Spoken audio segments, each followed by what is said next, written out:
하늘이 무심하여 부모를 연이어 데려가니 12살 서리꽃의 세상에는 다만 찬바람만이 가득했지요. 눈서리같이 흰 얼굴, 그 위에 선명히 남은 윗입술의 흉터. 아이는 그래서 서리꽃이라 불렸습니다. 윤참봉땡 마님이 비단옷 스치는 소리를 내며 그 누추한 초가삼간의 문턱을 넘었던 것은 부모의 사무제가 갓 지난 어느 날 오후였지요. 마님은 서리꽃의 퀭한 눈을 잠시 살피더니 가지고 온 비단 보자기를 풀었습니다. 고운 빛깔의 떡과 과실이 나오자 옆에 섰던 이웃 안악이 호들갑을 떨었지요. 아이고, 마님. 이리 귀한 것을 이 천덕꾸러기에게 무얼 하러 주십니까? 죽은 이들을 생각해서라도 산 것에 입은 챙겨야 하지 않겠는가. 얘야, 이리 와서 이것 좀 먹으려무나. 서리꽃은 선체로 미동도 하지 않았습니다. 그저 마님의 화려한 비단 치마와 제 누더기 옷을 번갈아 볼 뿐이었지요. 마님은 그런 아이의 태도가 자뭇 기이하다는 듯 미간을 찌푸렸습니다. 이 아이가 흉터 때문인지 성정도 비뚤어졌나 보구나. 듣거라, 아가. 내 사정은 익히 들었다. 이제부터는 우리 집으로 들어와 부엌일을 배우는 것이 어떻겠느냐? 마님, 참으로 부처님 같은 마음씨이십니다. 서리꽃아, 어서 큰절을 올리지 않고 무얼 하느냐? 주변의 성화에도 서리꽃은 입을 굳게 다물고 있었습니다. 마님의 시선이 제 갈라진 입술에 머무는 것을 느꼈기 때문입니다. 동정 속에 숨은 경멸을 아이는 본능처럼 알아챘지요. 한참의 침묵 끝에 서리꽃이 마침내 입을 열었습니다.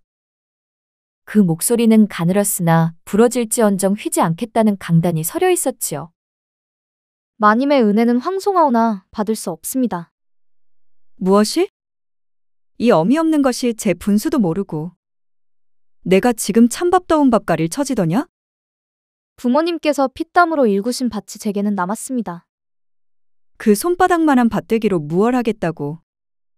계집애 혼자서 호미자루나 제대로 쥘 수 있겠느냐? 줄 수 있습니다. 굶는 한이 있더라도 제 밭에서 굶겠습니다. 저 고집 좀 보소. 마님, 저런 것은 그냥 내버려 두셔야 합니다. 제 팔자 제가 꼰다는데 누가 말리겠습니까?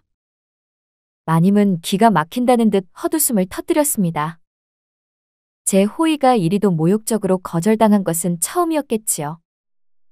좋다. 내 그 고집이 얼마나 가는지 내 두 눈으로 똑똑히 지켜볼 것이다. 훗날 내 집 문 앞에서 죽을 쏘아달라고 울며 매달려도 나는 모른 척할 것이다. 그리 알거라. 마님이 녹이 띈 얼굴로 돌아서자 이웃 안악도 혀를 차며 그 뒤를 따랐습니다. 텅 빈 마당에 홀로 남은 서리꽃은 그제야 참고 있던 눈물을 뚝뚝 흘렸지요. 그러나 아이는 울면서도 제 부모가 남긴 밭으로 걸어나갔습니다. 그리고는 작은 손으로 흙 한 줌을 힘껏 움켜쥐었지요. 이것이 이제 그녀의 세상이자 지켜야 할 마지막 불씨였습니다. 13살의 봄, 서리꽃은 처음으로 제 키만한 쟁기를 끌고 밭으로 나섰습니다. 어찌나 무거운지 한 걸음 떼기가 황천길 가는 것보다 힘들었지요. 밭둑에 앉아있던 최영감이 그 꼴을 보고는 담뱃대를 입에서 빼고 소리쳤습니다. 이거사. 소도 없이 밭을 갈 셈이냐? 내가 황소냐? 소 빌릴 돈이 없는 것을 어찌합니까, 영감님. 그러다 허리 부러지면 약값은 어디서 나려고. 쟁기질은 그리 하는 게 아니다. 허리는 꼿꼿이 펴고 발에 힘을 줘야지. 서리꽃은 최영감의 호통 섞인 가르침을 들으며 이를 악물고 밭을 갈았습니다. 손바닥은 터져 피가 맺혔고 어깨는 빠질 듯 아팠지요. 그해 가을 수확한 감자는 고작 세 가마니였습니다. 장터에 종자를 사러 가니 씨앗 전 주인이 의심스러운 눈초리로 그녀를 보았지요. 내게 외상으로 씨앗을 주었다가 떼이면 나는 무얼 먹고 살라고. 가을에 수확하면 2배로 쳐서 갚을 터이니 제발 감자 씨앗 한 말만 주십시오. 그 손바닥만한 밭에서 농사가 되면 얼마나 된다고. 저기 윤참봉댁 마님께 가서 손을 벌려보거라. 싫습니다. 그러니 주인장께서 믿어주십시오. 만약 약조를 못 지키면 제가 반문서를 맡기겠습니다. 그녀의 눈빛에 담긴 절박함과 결의를 본 주인은 마지못해 고개를 끄덕였습니다. 그 후로 서리꽃에 살면 박고랑과 같았지요. 굽이굽이 고되고 힘들었지만 멈추지는 않았습니다. 겨울이면 남의 집 굳은 일을 도맡았고 밤이면 삭바느질로 등잔 기름값을 벌었습니다. 17 되던 해에 그녀는 쌈짓돈을 모아 산비탈에 버려진 화전을 샀지요. 그 소식을 들은 최 영감이 막걸리 한 병을 들고 찾아왔습니다. 독한 것 기어이 땅을 늘리는구나. 이건 내가 주는 상이다. 영감님, 내가 내 나이 때는 장가도 가고 애도 있었다. 너는 땅이랑 살림을 차렸구나. 헌데 말이다, 서리꼬사. 예, 영감님. 사람은 흙만 파먹고 살 수는 없는 것이다. 내 얼굴에 그 흉터가 내 발목을 잡는구나. 서리꽃은 아무 말도 하지 못했습니다. 최영감의 무뚝뚝한 위로가 칼날이 되어 가슴에 박혔기 때문이지요. 그녀는 그저 막걸리를 따를 뿐이었습니다. 두 사람의 긴 그림자가 박고랑처럼 드리워져 있었습니다. 24해를 넘긴 서리꽃은 이제 묵정론 새마지기에 기름진 밭 대여섯 마지기. 곳간에는 쌀이 쌓여 넘칠 지경이었지요. 허나 풍요가 깊어질수록 그녀의 외로움 또한 짙은 그늘을 드리웠습니다. 마을에 혼사가 있던 날이었습니다. 온 동네 처녀들이 명주저고리에 다홍치마를 빼입고 신부집 마당을 오갔지요. 서리꽃은 멀찍이 부엌 한 구석에서 묵묵히 그릇만 닦았습니다. 그때 용하다는 한양 매파가 처녀들을 훑어보며 너스레를 떨었지요. 이야, 이 동네는 물이 좋구먼. 저기 저 처자는 복스러운 것이 아들 서넛은 낳겠고 여기 요 처자는 야무져서 시집가면 살림을 10배로 불리겠네. 매파님, 우리 딸은 어떻습니까? 자수도 잘 놓고 음식 솜씨도 일품입니다요. 어디 보자. 관상이 참으로 현모양처로다. 좋은 혼처가 있는지 내가 한번 찾아보리다. 매파의 눈이 마당을 한 바퀴 돌다 구석의 서리꽃에게 잠시 머물렀습니다. 그러나 이내 못 볼 것을 봤다는 듯 황급히 시선을 돌려버렸지요. 그 짧은 순간의 경멸을 서리꽃은 놓치지 않았습니다. 총각 몇몇이 그녀를 보며 저희끼리 속닥거리는 소리도 바람결에 실려왔습니다. 야, 저기 저 언청이 계집 말이다. 왜? 저 계집이 일은 황소처럼 잘하고 땅도 꽤 있다던데. 미쳤느냐? 밤에 등불 끄고 얼굴 안 보면 산다지만 대낮에는 어찌 보고 산단 말이냐. 애를 낳아도 그 꼴을 닮으면 어쩔 셈이냐. 서리꽃은 조용히 일어나 그 자리를 떴습니다. 누구도 그녀를 붙잡지 않았지요. 그 길로 향한 곳은 마을 어귀의 낡은 우물이었습니다. 아무도 찾지 않는 그곳에서만은 그녀가 마음 놓고 제 그림자와 대화를 나눌 수 있었기 때문입니다. 서리꽃은 깊고 어두운 우물 속을 들여다보며 속으로 말을 걸었지요. 나는 일이 벌어서 무얼 하나. 이 재산은 누구에게 물려주나. 이대로 늙어 이 우물처럼 차갑고 외롭게 죽어갈 운명이란 말인가. 밤이 깊도록 그녀는 우물가에 앉아 있었습니다. 대답 없는 질문들이 메아리가 되어 그녀의 가슴을 맴돌았지요.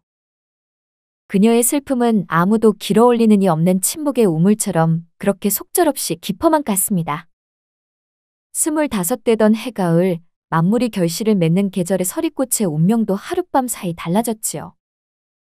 그날따라 유난히 몸이 노곤하여 일찍 잠자리에 들었는데 꿈자리가 실로 기이했습니다. 깊은 잠결에 하늘에서 오색 빛깔의 구름이 뭉게뭉게 피어나더니 황룡 한 마리가 자신의 품으로 들어오는 것이었습니다. 이윽고 빗무리로 변하여 서리꽃의 치마폭으로 스르르 감기더니 그대로 뱃속으로 쑥 들어와 앉는 것이 아니겠습니까? 서리꽃은 온몸이 뜨거워지는 것을 느끼며 꿈에서 깨어났습니다. 칠흑 같은 어둠 속이었지만 세상이 환하게 밝아진 듯한 착각마저 들었지요. 이것이 정녕 꿈인가, 생시인가. 그녀는 제 배를 가만히 쓸어보았습니다. 서리꽃은 동이 트기도 전에 벌떡 일어나 깨끗한 새 옷으로 갈아입고 부엌으로 가 정성껏 정화수 한 그릇을 떠왔지요. 그리고는 장독대 위에 정화수를 올리고 동쪽 하늘을 향해 무릎을 꿇었습니다. 해가 솟아오르기를 기다리며 서리꽃은 두 손을 모으고 간절히 빌기 시작했습니다. 천지신명이시여 굽어살피소서. 이 비천하고 박복한 계집 서리꽃이 아르나이다. 어찌하여 저 같은 것을 가엾게 여기시어 이리도 크나큰 천명을 내리셨나이까? 부모도 없이 외롭게 자라 얼굴의 흉터 때문에 세상의 조롱과 외면 속에서 살아온 이 몸입니다. 헌데 하늘의 귀한 핏줄을 제 몸에 담을 수 있는 영광을 주시다니요. 이 은혜를 어찌 갚아야 할지, 이 기쁨을 어찌 감당해야 할지 모르겠습니다. 허나 천지신명이시여. 제게는 씨앗을 내려줄 사내가 없나이다. 저를 거들떠보는 이가 아무도 없으니 이 귀한 태몽을 어찌 현실로 이룰 수 있겠나이까. 듣자 하니 이런 천상의 꿈은 그날 하루가 지나면 효력을 잃는다 하였습니다. 부디 이 어리석은 계집에게 길을 열어주시옵소서. 하늘의 뜻을 이룰 수 있도록 지혜와 용기를 주시옵소서. 그녀의 기도는 해가 붉게 타오르며 솟아오를 때까지 계속되었습니다. 이슬에 젖은 치맛자락도 식어버린 정화수도 아랑곳하지 않았지요. 그날의 해는 유난히도 빨리 뜨고 또 빨리 지는 듯 했습니다. 서리꽃의 마음은 타들어가는 숲과 같았지요. 그녀는 아침 일찍 장터 어귀에 나가 보았습니다. 혹시라도 인연을 만날 수 있을까 싶어서였지요. 마침 지나가는 나무꾼에게 용기를 내어 말을 걸었습니다. 저 일꾼 어른. 날이 더운데 이 물이라도 한 잔 드시고 가시지요. 나무꾼은 땀을 훔치며 서리꽃을 힐끗 보더니 그녀의 얼굴을 보고는 질색하며 손사래를 쳤습니다. 됐소. 갈 길이 바쁘니 어서 비키시오. 그녀는 개울가에도 서성여보고 마을 정자나무 아래에도 앉아보았지만 결과는 마찬가지였습니다. 사내들은 그녀를 피하거나 아예 없는 사람 취급을 했지요. 시간은 속절없이 흘러 해가 서산마루에 걸리기 시작했습니다. 해가 이리도 빨리 지는구나. 내 운명도 저 해와 함께 이리 지고 마는 것인가. 그녀는 터덜터덜 집으로 돌아오는 길에 고갯마루에 우뚝 섰습니다. 이 길을 넘으면 이웃 마을, 오가는 길손들이 가끔씩 지나는 외진 곳이었지요. 아니지. 하늘이 주신 기회를 이리 허망하게 보낼 수는 없다. 내 팔자가 사나워 인연을 기다릴 수 없다면 내가 직접 운명을 만들어야 하지 않겠는가. 그녀의 눈에 독한 빛이 서렸습니다. 그것은 지난 25해의 서름과 외로움이 응축된 결단이었지요. 서리꽃은 길가의 너른 바위로 향했습니다. 그리고는 제 평생 가장 대담한 결심을 실행에 옮겼지요. 제 얼굴을 가렸습니다. 제 인생의 가장 큰 흠이자 낙인이었던 얼굴을 스스로 지워버린 것입니다. 해진 고쟁이 차림으로 바위 위에 모로 누워 죽은 듯이 숨을 죽였습니다. 하늘이시여. 부디 제게 이 수치를 덮을 만한 자비를 내려주소서. 이 모든 것은 하늘의 뜻을 이루기 위함이니 저의 죄를 묻지 마소서. 얼마나 지났을까요? 묵직한 발자국 소리가 들려왔습니다.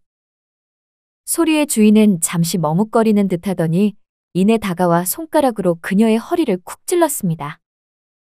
서리꽃은 심장이 멎는 듯했으나 쥐죽은 듯이 있었지요. 이윽고 낯선 사내의 무게가 그녀의 몸을 덮었습니다. 모든 것이 순식간에 일어났지요. 그 찰나의 순간 그녀의 코끝에 쌉쌀하면서도 향긋한 약초 내음이 강하게 스며들었습니다. 사내가 떠나고 한참이 지나서야 서리꽃은 몸을 일으켰습니다. 그녀는 아무 일도 없었다는 듯 옷매무새를 가다듬고 조용히 고개를 넘어 집으로 돌아왔지요. 그날 이후 서리꽃은 집 밖 출입을 삼갔습니다. 허나 비밀은 오래가지 못했지요. 달이 차오르듯 그녀의 배가 불러오자 마을의 입방아는 쉬지를 않았습니다. 특히 평소 서리꽃을 아니꼽게 보던 이웃 안악의 혀는 가장 날카로웠지요. 빨래터는 그들의 재판장이었습니다. 글쎄, 저 서리꽃 말일세. 배가 저리 남산만해졌는데 시합이 될 사람 코빼기도 안 비치지 않는가. 얼굴에 흉이 있으니 어떤 놈이 색시로 맞으려 했겠나. 필시 떠돌이 보부상 놈에게 몹쓸 짓을 당했겠지. 마침 물을 길러 나온 서리꽃이 그 말을 똑똑히 들었습니다. 안악들은 그녀를 보고도 못 본 척 더욱 큰 소리로 떠들어댔지요. 그녀가 돌아서려 할 때 이웃 안악이 보란 듯이 길을 막아섰습니다. 자네 뱃속의 아기는 아비를 누구라고 불러야 한단가? 뻐꾸기도 제 새끼는 남의 둥지에 낳는다는데 자네는 그보다 더한가? 그 모욕적인 말에 서리꽃의 얼굴이 하얗게 질렸습니다. 그러나 그녀는 고개를 숙이는 대신 차가운 눈으로 안악을 똑바로 쳐다보았지요. 남의 집안일에 그리 관심이 많으시니 정작 당신 집 쌀독은 비지 않으셨는지요. 제 아이의 아비는 하늘이 정해주실 것입니다. 그 한마디에 이웃 안악은 얼굴이 벌개져서 아무 말도 못했습니다. 서리꽃은 꼿꼿한 자세로 물동이를 이고 집으로 돌아왔지요. 그날 밤 그녀는 제 배를 쓰다듬으며 아이에게 속삭였습니다. 아가야. 세상 사람들이 아무리 손가락질해도 너는 조금도 부끄러워할 것 없단다.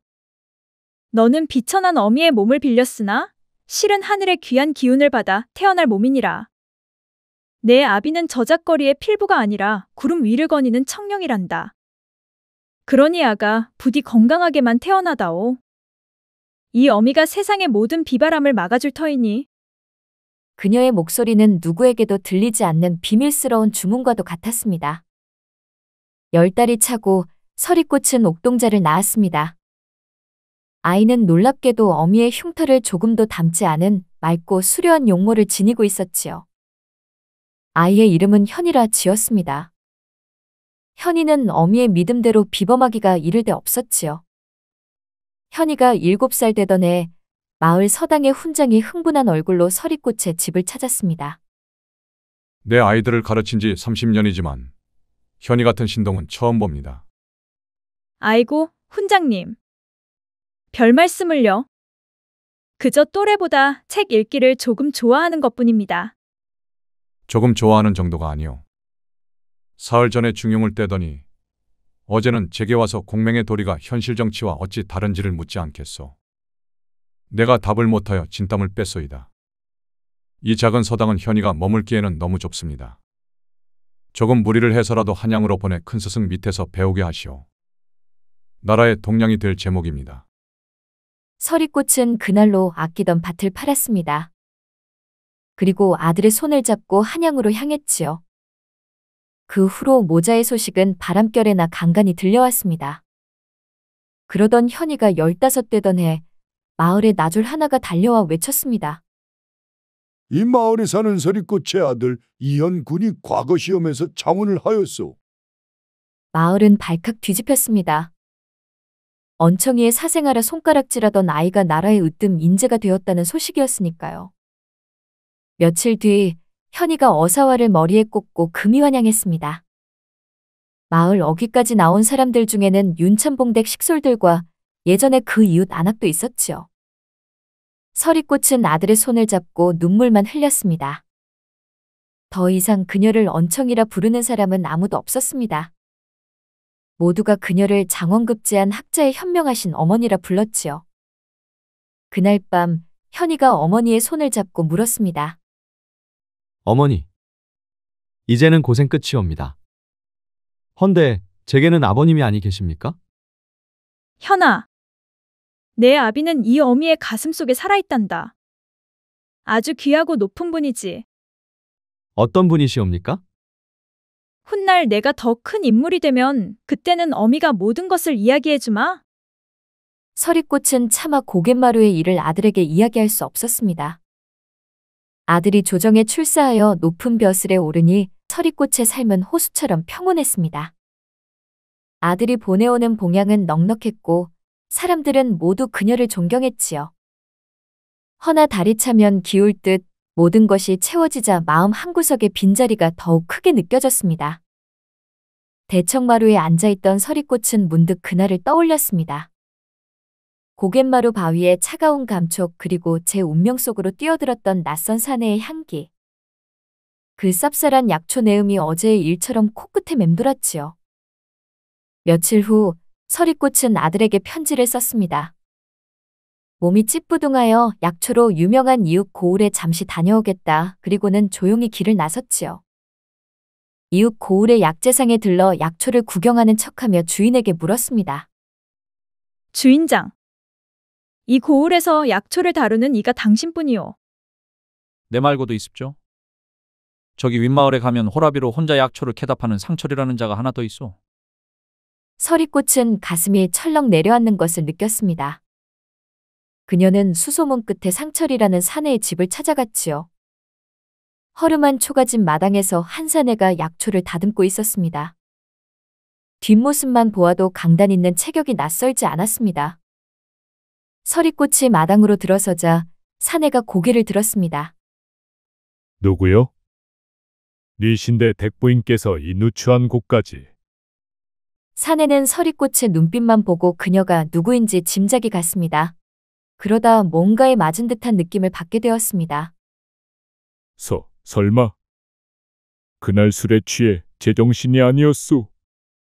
다음 날 깨어나 내가 짐승 같은 짓을 한 것을 알고 얼마나 후회했는지 모릅니다. 부인을 찾아 사죄하려 했으나. 사죄라니요. 나는 당신을 원망하지 않습니다. 그날의 일은 하늘의 뜻이었을 겁니다. 덕분에 나는 귀한 아들을 얻었고 그 아들은 지금 나라의 큰 인물이 되었습니다. 상철은 믿을 수 없다는 듯 서리꽃과 하늘을 번갈아 보았습니다. 나는 당신에게 감사한 마음을 전하고 내 아들의 아비가 어떤 분인지 내 눈으로 확인하고 싶어 찾아왔을 뿐입니다. 이제 가보겠습니다. 서리꽃이 몸을 돌려 떠나려 할 때였습니다. 상철이 다급하게 그녀의 앞을 막아섰습니다. 부인 잠시만. 내 아내는 20년 전에 먼저 세상을 떴소. 그 후로 나 역시 약초를 벗삼아 홀로 외롭게 살아왔습니다. 부디 내게 기회를 주시오. 15년 전에 죄를 평생토록 갚으며 살고 싶소. 상철의 눈에는 진실한 눈물이 고여 있었습니다. 서리꽃은 그의 눈에서 자신과 같은 종류의 기나긴 외로움을 보았지요. 그녀는 말없이 고개를 끄덕였습니다. 그의 가을 두 사람은 조용히 새살림을 차렸습니다. 흩어졌던 운명의 조각들이 마침내 하나로 맞춰지는 순간이었지요. 저는 20대 중반의 평범한 중인이었지요. 제 이름은 김상우입니다. 그냥 상우라고 불러주시면 되겠습니다. 저는 초가집이 즐비한 도성 내 어느 마을에 거주했습니다. 이곳 마을은 북한산 아래 자리했는데 저 같은 중인들이 모여 사는 곳이었지요. 대략 30가구가 넘었습니다. 저는 아침 일찍 일어나 오늘도 뒷산에 오를 채비를 끝마쳤습니다. 지금은 초가을이었기에 겨울이 오기 전에 땔감을 확보해야만 했습니다. 저만 그런 게 아니라 모든 집들이 초가을 땔감 확보에 열을 올렸습니다. 저는 땔감을 양반집댁이나 저자에 가져다 팔며 생계를 유지했지요. 초가을 땔감은 겨울을 보내기 위해 확보해야만 하는 필수 생필품이었습니다. 지금이 땔감 가격이 가장 높은 시기이기도 했습니다. 지게를 메고서 산에 오르려던 저를 옆집에 사는 정옥이가 붙잡아 세웠습니다. 정옥이에게는 4살 된 아들이 있었습니다. 그녀의 얼굴을 보니 근심 걱정이 가득한지 매우 어두워 보였습니다. 상우야? 어디가? 저는 가던 발걸음을 잠시 멈춰 세운 채 정옥이의 얼굴을 보며 말했습니다. 곧 있으면 겨울이잖아. 산에 올라가서 장작 좀 확보하려고. 진짜 열심히 산다. 조심해. 그녀는 제게 무슨 할 말이 있는 것 같았으나 유독 말을 아끼는 분위기였습니다. 내 서방은? 일 나갔지. 일 나갔다고 말은 하는데 말을 더듬는 것을 보니 그게 아닌 것 같았습니다. 제 앞에서 진실을 말하기에 자존심이 상한 것 같아 더는 캐묻지 않았습니다. 그러함에도 저는 그녀가 걱정되어 이리 물었습니다. 그 자식이 요즘에도 손찌검하냐? 정욱이는 말이 없었습니다. 아무래도 요즘에도 서방에게 맞고 사는 것 같았습니다. 정욱이는 제 첫사랑이었습니다. 저는 아직도 그녀를 잊지 못했지요. 정욱이는 누군가의 아내였으나 지금 봐도 그 미모는 여전했습니다. 저는 정욱이와 짧은 대화를 주고받은 후 뒷산에 오르기 위한 발걸음을 재촉했습니다. 산에 오른 저는 열심히 도끼질하며 장작 확보에 열을 올렸지요. 얼마나 열심히 도끼질하고 움직였던지 넉넉한 땔감을 확보할 수 있어 뿌듯했습니다. 그렇게 반나절이 지나고 다시금 마을로 내려온 저는 목욕을 했습니다. 산에 올라가 장작 확보에 열을 올렸더니 몸에 벌레와 먼지가 덕지덕지 붙었더군요. 개운한 몸으로 이부자리에 누워 잠을 청하려는데 밖에서 저를 부르는 소리가 들렸습니다. 상우야.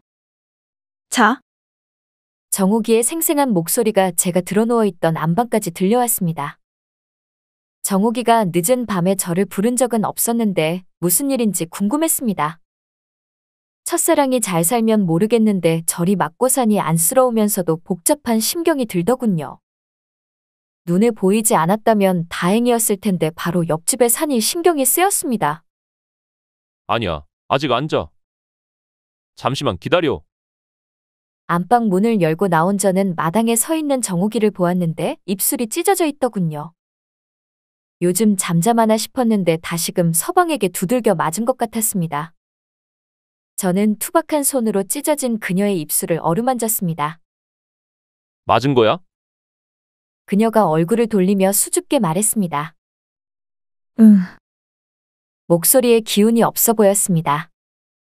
내가 싫다고 갔으면 잘 살기라도 할 것이지. 저는 그런 정욱이가 답답했습니다. 그렇다고 아녀자의 얼굴을 더는 어루만질 수는 없었습니다. 자칫 이것을 정욱이 남편이 보기라도 한다면 제게 시비를 걸 것이 분명했으니까요. 이곳 조선에서 유부녀를 건드리면 관아로 끌려가 벌을 받았습니다. 아들은 어떻게 하고 여기 온 거야? 방금 겨우 재웠어. 내 서방은? 또 도박장에 갔냐? 그녀는 제가 내뱉은 말에 대답은 하지 않았으나 눈물을 흘리는 것으로 그 답을 대신했지요. 뭐가 필요한데? 집에 먹을 게 없다.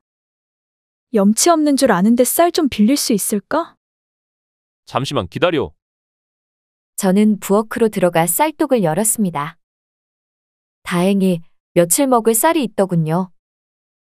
이것을 정욱이게 줄 수가 있어 행복했습니다.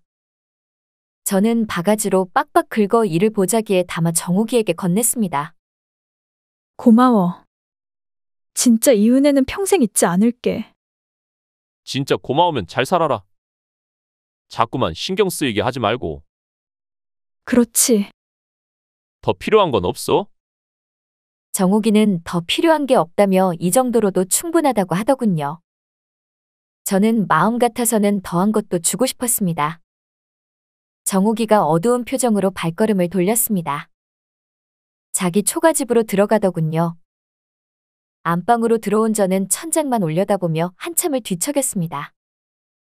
정욱이가 밥은 지어 먹었는지 궁금하더군요.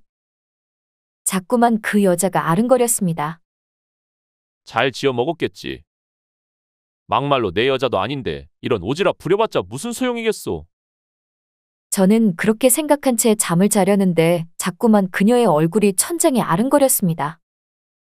이 상태로는 안 될 것 같았습니다. 상체를 일으킨 저는 방을 나와 집신을 신고서 옆집으로 향했습니다. 옆집 부엌을 보니 연기가 피어오르지 않더군요. 가마솥으로 밥을 짓고 있다면 분명 연기가 모락모락 피어오를 텐데 잠잠했습니다. 저는 의아스러웠습니다. 그래서 마당으로 발길을 들인 채 방안을 보고서 이리 외쳤지요. 정호가? 제 목소리를 들었는지 정욱이가 방문을 열고서 의아스럽다는 얼굴로 걸어 나왔습니다. 무슨 일이야? 왜 밥을 안 지어? 정욱이는 제 물음에 벙어리처럼 입만 닫고서 대답을 아꼈습니다. 저는 그런 정욱이가 답답했습니다. 저는 대충 뭐가 문제인지 알았지요. 장작이 없니? 정욱이가 눈물을 흘리더군요. 장작이 없는 게 정말로 확실했습니다. 장작이 없으면 없다고 말하지 그랬어. 쌀 빌린 것도 미안한데 장작까지 어떻게 빌려달라고 말해. 염치도 없이. 그럼 생쌀을 씹어 먹으려고 그랬냐? 너도 참 답답하다. 잠시만 기다려. 저는 집으로 후다닥 달려가 장작을 최대한 넉넉히 챙겨왔습니다. 그리고 정옥이의 초가집 아궁이에 때려 넣고 불을 지핀 후 밥을 지었지요. 다 된 밥을 그릇에 담고 산나물을 넣고 된장국까지 끓였습니다. 저는 완성된 밥상을 정옥이와 그녀의 아들이 자고 있던 방 안으로 가지고 들어갔습니다. 정옥이는 몸 둘 바를 모르더군요. 밥상을 들고서 방 안으로 들어온 저는 쏘스라치게 놀랐습니다. 방 안이 생각보다 차가웠지요. 그동안 얼마나 힘들었을지 이해가 되었습니다. 어떻게 사람이 이런 냉골에서 잘 수가 있는지 의아스러웠습니다. 제철 산나물을 넣고 된장국 좀 끓였다. 밥도 따뜻하니까 지금 먹어. 고마워. 너는? 나는 아까 먹었어. 어서 먹어. 정옥이는 먹을 생각을 하지 못하더군요. 뭔가 눈치를 살피는 것 같았습니다. 왜? 무슨 걱정이라도 있어? 남편이 들어와서 보면 난리 칠 것 같아서. 내가 평소였다면 너 편하게 먹으라고 집으로 갔을 텐데 더는 그렇게 못하겠다. 저는 숟가락을 들고서 밥을 떠 정옥이 입에 가져다 주었습니다. 먹어. 내가 먹이고 가야 마음이 편하겠다. 내가 먹을 수 있어. 그렇게 정옥이는 쌀밥 한 그릇을 다 비웠습니다. 저는 정옥이 입가에 묻은 밥풀을 손으로 닦아주었습니다. 나 칠칠 맞지? 아니, 여전히 예쁘다. 진짜 예뻐. 마음 같아서는 입맞춤이라도 하고 싶었으나 정옥이는 난군이 있었기에 참았습니다. 그렇게 제가 할 일이 없을 것 같아 슬슬 일어서려는데 문득 이런 생각이 밀려들었습니다. 저는 솔직히 집에 들어가고 싶지 않았습니다. 여자 혼자 사는 방에 들어와 보니 그녀를 제 품에 안고 싶었지요. 그런 욕심이 아니 그런 욕망이 솟구쳤습니다. 더욱이 이 여자는 제 첫사랑이 아닙니까? 저는 베개를 평평하게 누른 채 정옥이를 보며 물었습니다. 피곤해 보인다. 누워. 내가 재워줄게. 뭐? 정옥이는 적극적인 제 행동에 난감해했습니다. 제가 정옥이에게 이리 적극적으로 대했던 적이 없으니 당사자도 당황스러웠을 겁니다. 싫어? 방이 이렇게 싸늘한데 혼자 눕는 거보다 나랑 같이 보내는 게 좋을 것 같은데. 그 사람이라도 들어오면? 그건 내가 나중에 알아서 할게. 내가 그렇게 좋니? 응. 진짜 좋다. 복잡하게 생각하며 주저하던 정옥이가 제 말에 끝내 눕더군요. 저도 정옥이를 보며 조심히 그녀 옆으로 들어놓았습니다. 처음에 민망하고 수줍어하던 정옥이가 점차 편안한 얼굴을 했습니다. 그녀가 처음으로 제 품에 안겼지요. 저는 이때 큰 깨달음을 얻었습니다. 역시 사내는 여자 앞에서 적극적이어야만 한다고 말입니다. 장작을 얼마나 때려 박았던지 방안이 아주 뜨겁더군요. 온몸에서 진한 농도의 땀이 쏟아졌습니다. 그러함에도 제가 정옥이 아궁이에 과하게 때려 박은 장작이 아깝다고 생각하지는 않았습니다. 바깥 날씨는 오늘따라 유독 싸늘했으니까요. 왜 이렇게 땀을 흘리니? 우통 좀 까야겠다. 괜찮지? 정옥이는 고개를 끄덕이며 대답하더니 수줍음 가득한 얼굴로 다른 곳만 보았습니다. 그렇게 저와 정옥이는 뜨거운 밤을 보냈습니다. 그 하룻밤이 이틀이 되고 그 이틀이 사흘, 열흘, 달포에 반년이 되었지요. 저와 정옥이는 임시 부부가 되었습니다. 이것을 알고 있는 이웃은 아무도 없었습니다. 저는 늦은 밤, 정옥이 집으로 향했고 여명이 트기 전 그곳에서 나왔으니까요. 이렇게 철저하니 누가 알 수 있겠습니까? 그러던 어느 날이었습니다. 마당에서 장작을 패던 저에게 정옥이가 다가와 이러는 겁니다. 상우야? 손에 도끼를 들고 있던 저는 마당에 서 있는 정옥이를 보았습니다. 정옥이의 얼굴이 새파랗게 질렸더군요. 무슨 일이야? 저도 덩달아 놀랐습니다. 정옥이가 주변을 살피더니 제게 쪼르르 다가와 귓가에 이리 속삭였습니다. 나 아이를 가진 것 같아. 그래? 저는 놀라지 않았습니다. 내심 그녀가 아이를 갖기만을 바랐으니까요. 그래야 그녀가 확실한 제 여자가 될 것이 아닙니까? 이런 저와는 달리 정옥이는 불안한 표정을 지었습니다. 저는 그런 정옥이에게 한 가지 확인하고 싶은 게 있어 이리 물었지요. 제게는 정말로 중요한 문제였습니다. 원하던 아이가 아니라 그런 표정을 짓는 거야? 조금 서운해지려고 한다. 그게 아니라 정옥이는 말을 잇지 못했습니다. 그러함에도 저는 정옥이가 무엇 때문에 불안해하는지 알고 싶었습니다. 얘기해봐. 답답하게 숨기지 말고. 내 성격 알잖아. 내가 날 버리고 떠날까 두려워. 서방에 있는 나 같은 유부녀가 총각의 아이를 가졌는데. 그 총각이 뭐가 아쉬워 내 곁에 평생 있겠니? 저는 정옥이의 얼굴을 뚫어지게 보았습니다. 매우 진지한 얼굴로 말이죠. 이쯤에서 진짜 남자다운 것이 무엇인지 보여줘야만 했습니다. 그래야 이 여자가 안심할 것만 같아 보였습니다. 나랑 살림 합치자. 아니야. 내 인생 망치고 싶지 않아. 차라리 내 옆에 있어. 자꾸만 내 주변에서 얼씬거리니까 내가 더 짜증이 나잖아. 정옥이는 말이 없었습니다. 이해할 수 있었지요. 예상하지도 않았던 임신을 했으니 얼마나 혼란스럽겠습니까? 더욱이 제가 씨를 뿌렸으니 책임지는 게 맞는 도리였습니다. 내가 싫어? 진짜 솔직하게 말해봐. 싫다고 하면 지금 당장 보내줄게. 아니, 좋아. 그럼 됐어. 나머지는 내가 알아서 해결할 테니까 너는 내가 시키는 대로만 해. 내 아들은? 이제 내 아들이기도 해. 내 아들도 내가 거둘 테니까 걱정하지 마라. 정옥이가 적잖게 놀란 얼굴로 저를 보았습니다. 은근히 좋아하더군요. 그러나 이를 내색하지는 않았습니다. 저는 정옥이 팔을 붙잡고서 마을 중앙으로 걸어갔습니다. 마침 그곳에는 물을 기르기 위해 모여있는 몇몇 마을 사람이 보였습니다. 정옥이의 팔을 붙잡고 우물 앞으로 다가오는 저를 보며 그들이 속삭였습니다. 정옥이는 영문도 모른 채 강압적으로 이끄는 저에 의해 우물 앞까지 끌려왔었지요. 저는 마을 사람에게 인사를 건넨 채 우물 앞을 보며 큰 소리로 이리 외쳤습니다. 여러분, 내가 정옥이를 오랫동안 짝사랑하고 있었습니다. 우물 앞에서 물을 기르던 어느 안악이 저를 보고서 화들짝 놀란 얼굴로 이러더군요. 미쳤어, 미쳤어. 유부녀를 건드리면 어떻게 되는지 몰라. 알아요.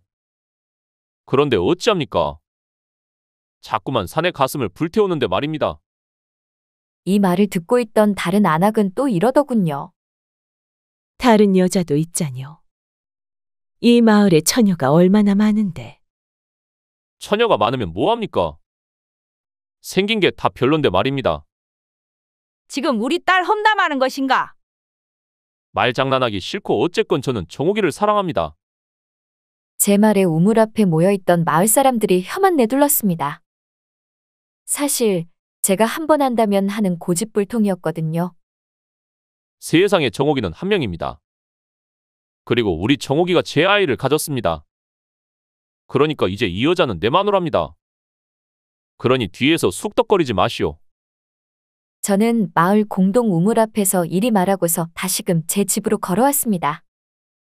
정옥이가 팔목 좀 놓아달라고 했음에도 저를 정옥이의 팔을 놓지 않았지요.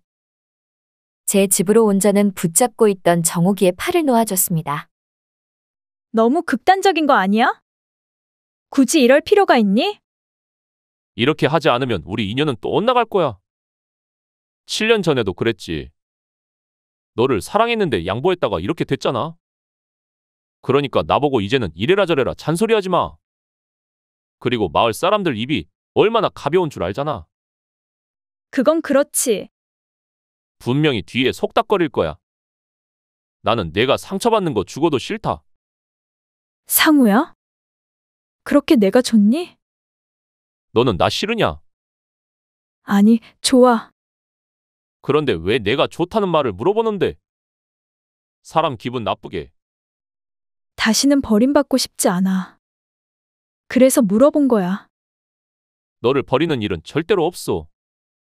그러니까 더는 그런 걱정은 하지 마. 정욱이를 안심시킨 저는 후로 살림을 합쳤습니다.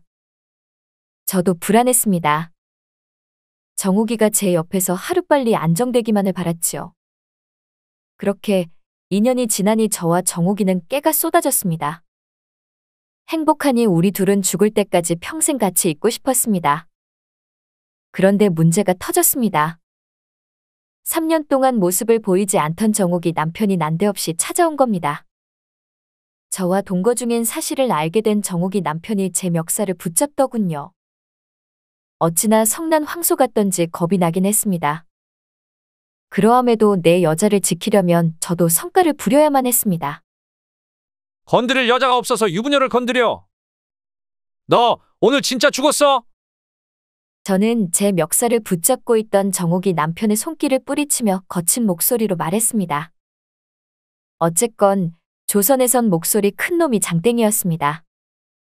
내가 이러고도 정옥이 남편이냐?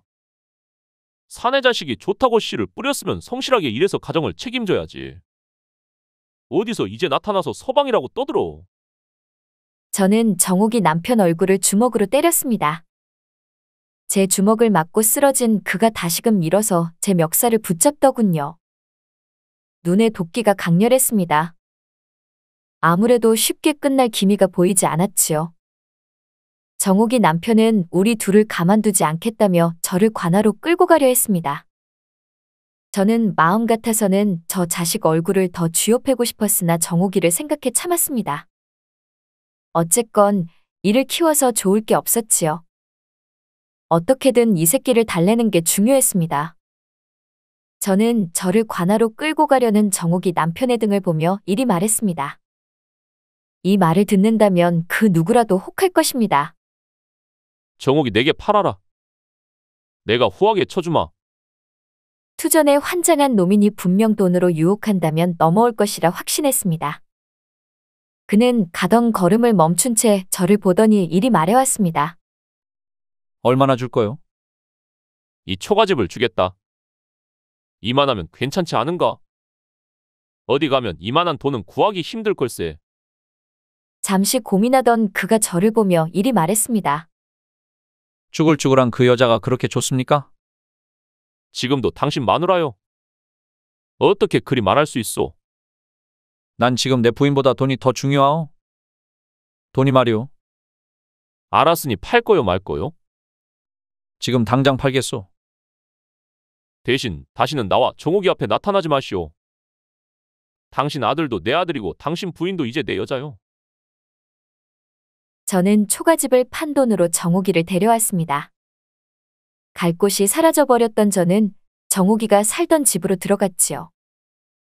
저는 아들을 데리고 앉아있던 정욱이와 마주보고 앉아 대화를 나누었습니다. 초가집을 주고 나를 샀다고? 이제 우리는 진짜 부부다. 진짜 미안하다. 내가 괜히 내 주변에 얼씬거려서 내가 미친년이지. 저는 자책하려는 정욱이를 보며 말했습니다. 이 말을 하기 위해서는 잠시 정욱이 아들을 밖으로 내보내야만 했지요. 잠깐만 밖에 나가 있을래? 엄마하고 얘기 좀 할 게 있어서 말이다. 예, 아저씨. 이 다음에 이 방으로 들어올 때는 나를 아버지라고 불러야만 한다. 예. 정욱이 아들은 눈치가 빨랐습니다. 자신이 왜 나가야만 하는지 알더군요. 정욱이의 아들이 방문을 열더니 밖으로 나갔습니다. 저는 정욱이 얼굴을 바라보며 이리 말했지요. 이제 너는 내 여자다. 하나뿐인 나의 부인. 그러니 내 앞에서 자책하는 발언이나 후회하는 말은 하지 않았으면 좋겠다. 정욱이는 알겠다며 고개를 끄덕였습니다. 저는 정욱이 얼굴을 뚫어지게 바라보며 그녀를 진하게 껴안았습니다. 이런 우리를 보며 밖에 있던 정욱이 아들이 이리 말하더군요. 아버지? 어머니랑 뜨거운 밤을 보내셔도 됩니다. 저는 옆방에서 잘게요. 참으로 제 아들은 눈치가 빨랐습니다. 지금 제가 무엇을 원하는지 잘 알고 있었으니까요. 그렇게 며칠이 지났습니다. 저와 정옥이는 마당에 물을 떠놓고 조촐한 혼례를 올렸습니다.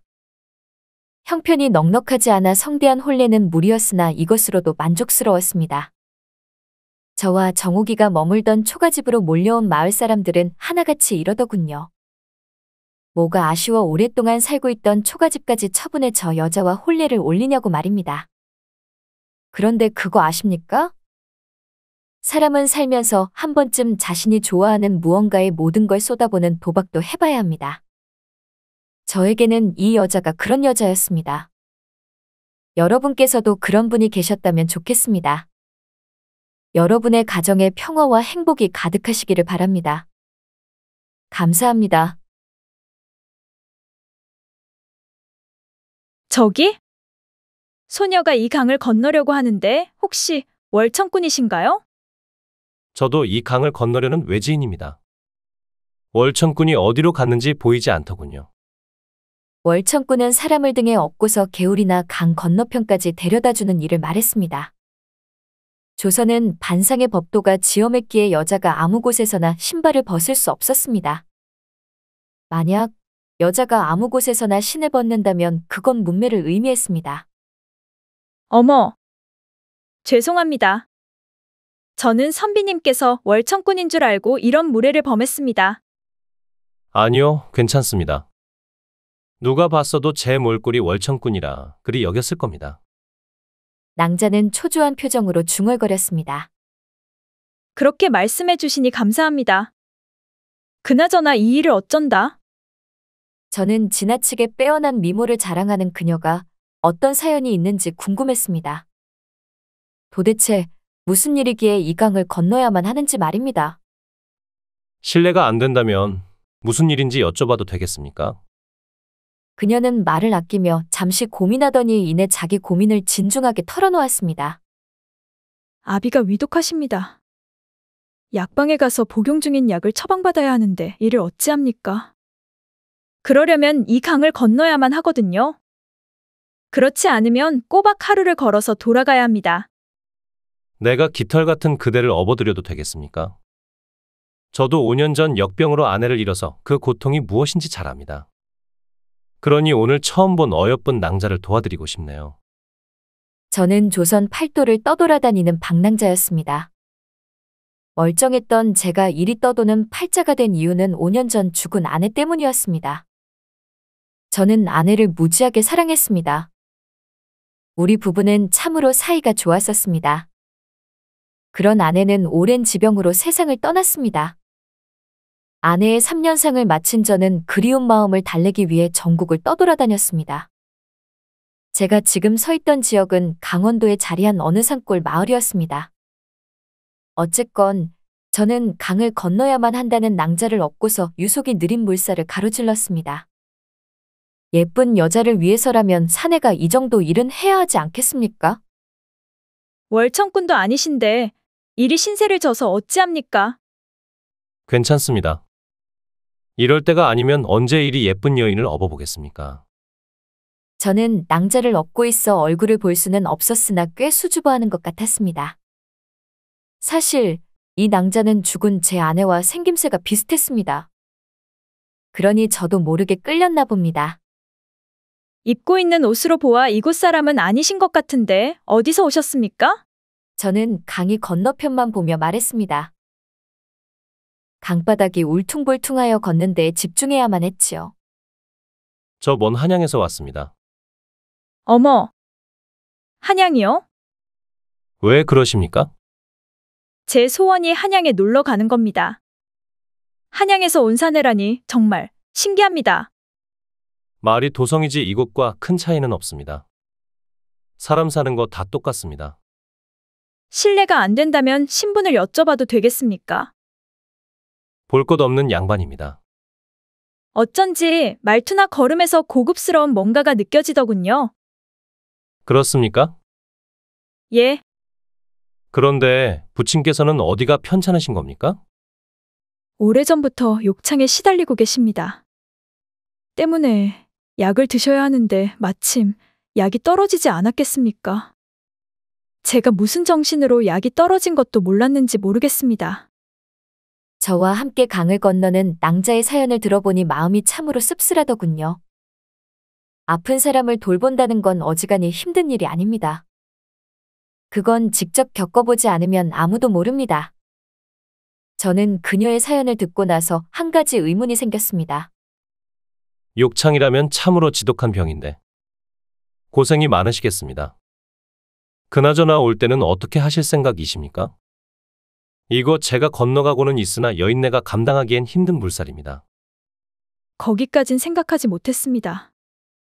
때마침 저는 할 일도 없었고 전국을 떠돌아다니는 팔자였기에 그녀를 도와도 무방했습니다.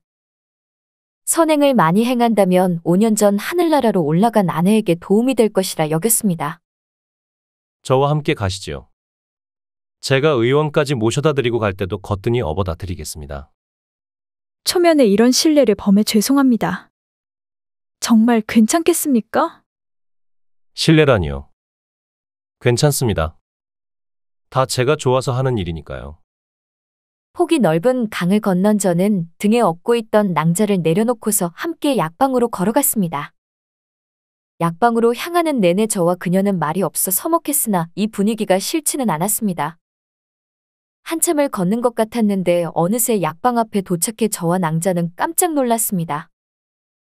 낭자는 약방 문턱을 넘어섰고 저는 들어간 낭자가 나오기만을 기다렸습니다. 잠시 후 약방 안으로 들어갔던 낭자가 처방받은 약을 들고서 가볍게 걸어 나오더군요. 들어갈 때 어두웠던 표정과는 너무나 달라 보였습니다. 얼굴이 매우 밝아 보였습니다. 약은 잘 처방받으셨습니까? 선비님 덕분에 잘 처방받았습니다. 그럼 어서 댁으로 가시지요. 저는 건너왔던 강을 다시금 건너갔습니다. 해당 낭자를 업고서 말입니다. 강에서 나온 저는 낭자를 따라 한참을 걷고 걸어 그녀의 초가집 마당에 도착했습니다. 저는 할 일을 다 했으니 더는 낭자와 볼 일이 없어 이쯤에서 발길을 떼려 했습니다.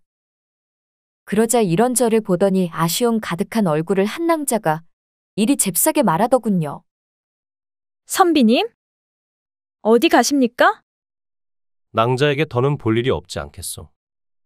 그러니 이쯤에서 걸음을 되돌리려고 했습니다만. 죄송하나 제게 은혜 갚을 기회를 주지 않으시겠습니까? 더욱이 그렇게 젖은 옷으로 이곳을 벗어나시면 제 마음이 편치 못합니다. 은혜라니요. 가당치도 않으십니다. 날도 늦었는데 오늘 밤 이곳에서 묵고 가시지요. 젖은 옷은 제가 내일 아침까지는 깨끗하게 빨아놓겠습니다. 정말이십니까? 예. 저는 내심 고민했습니다.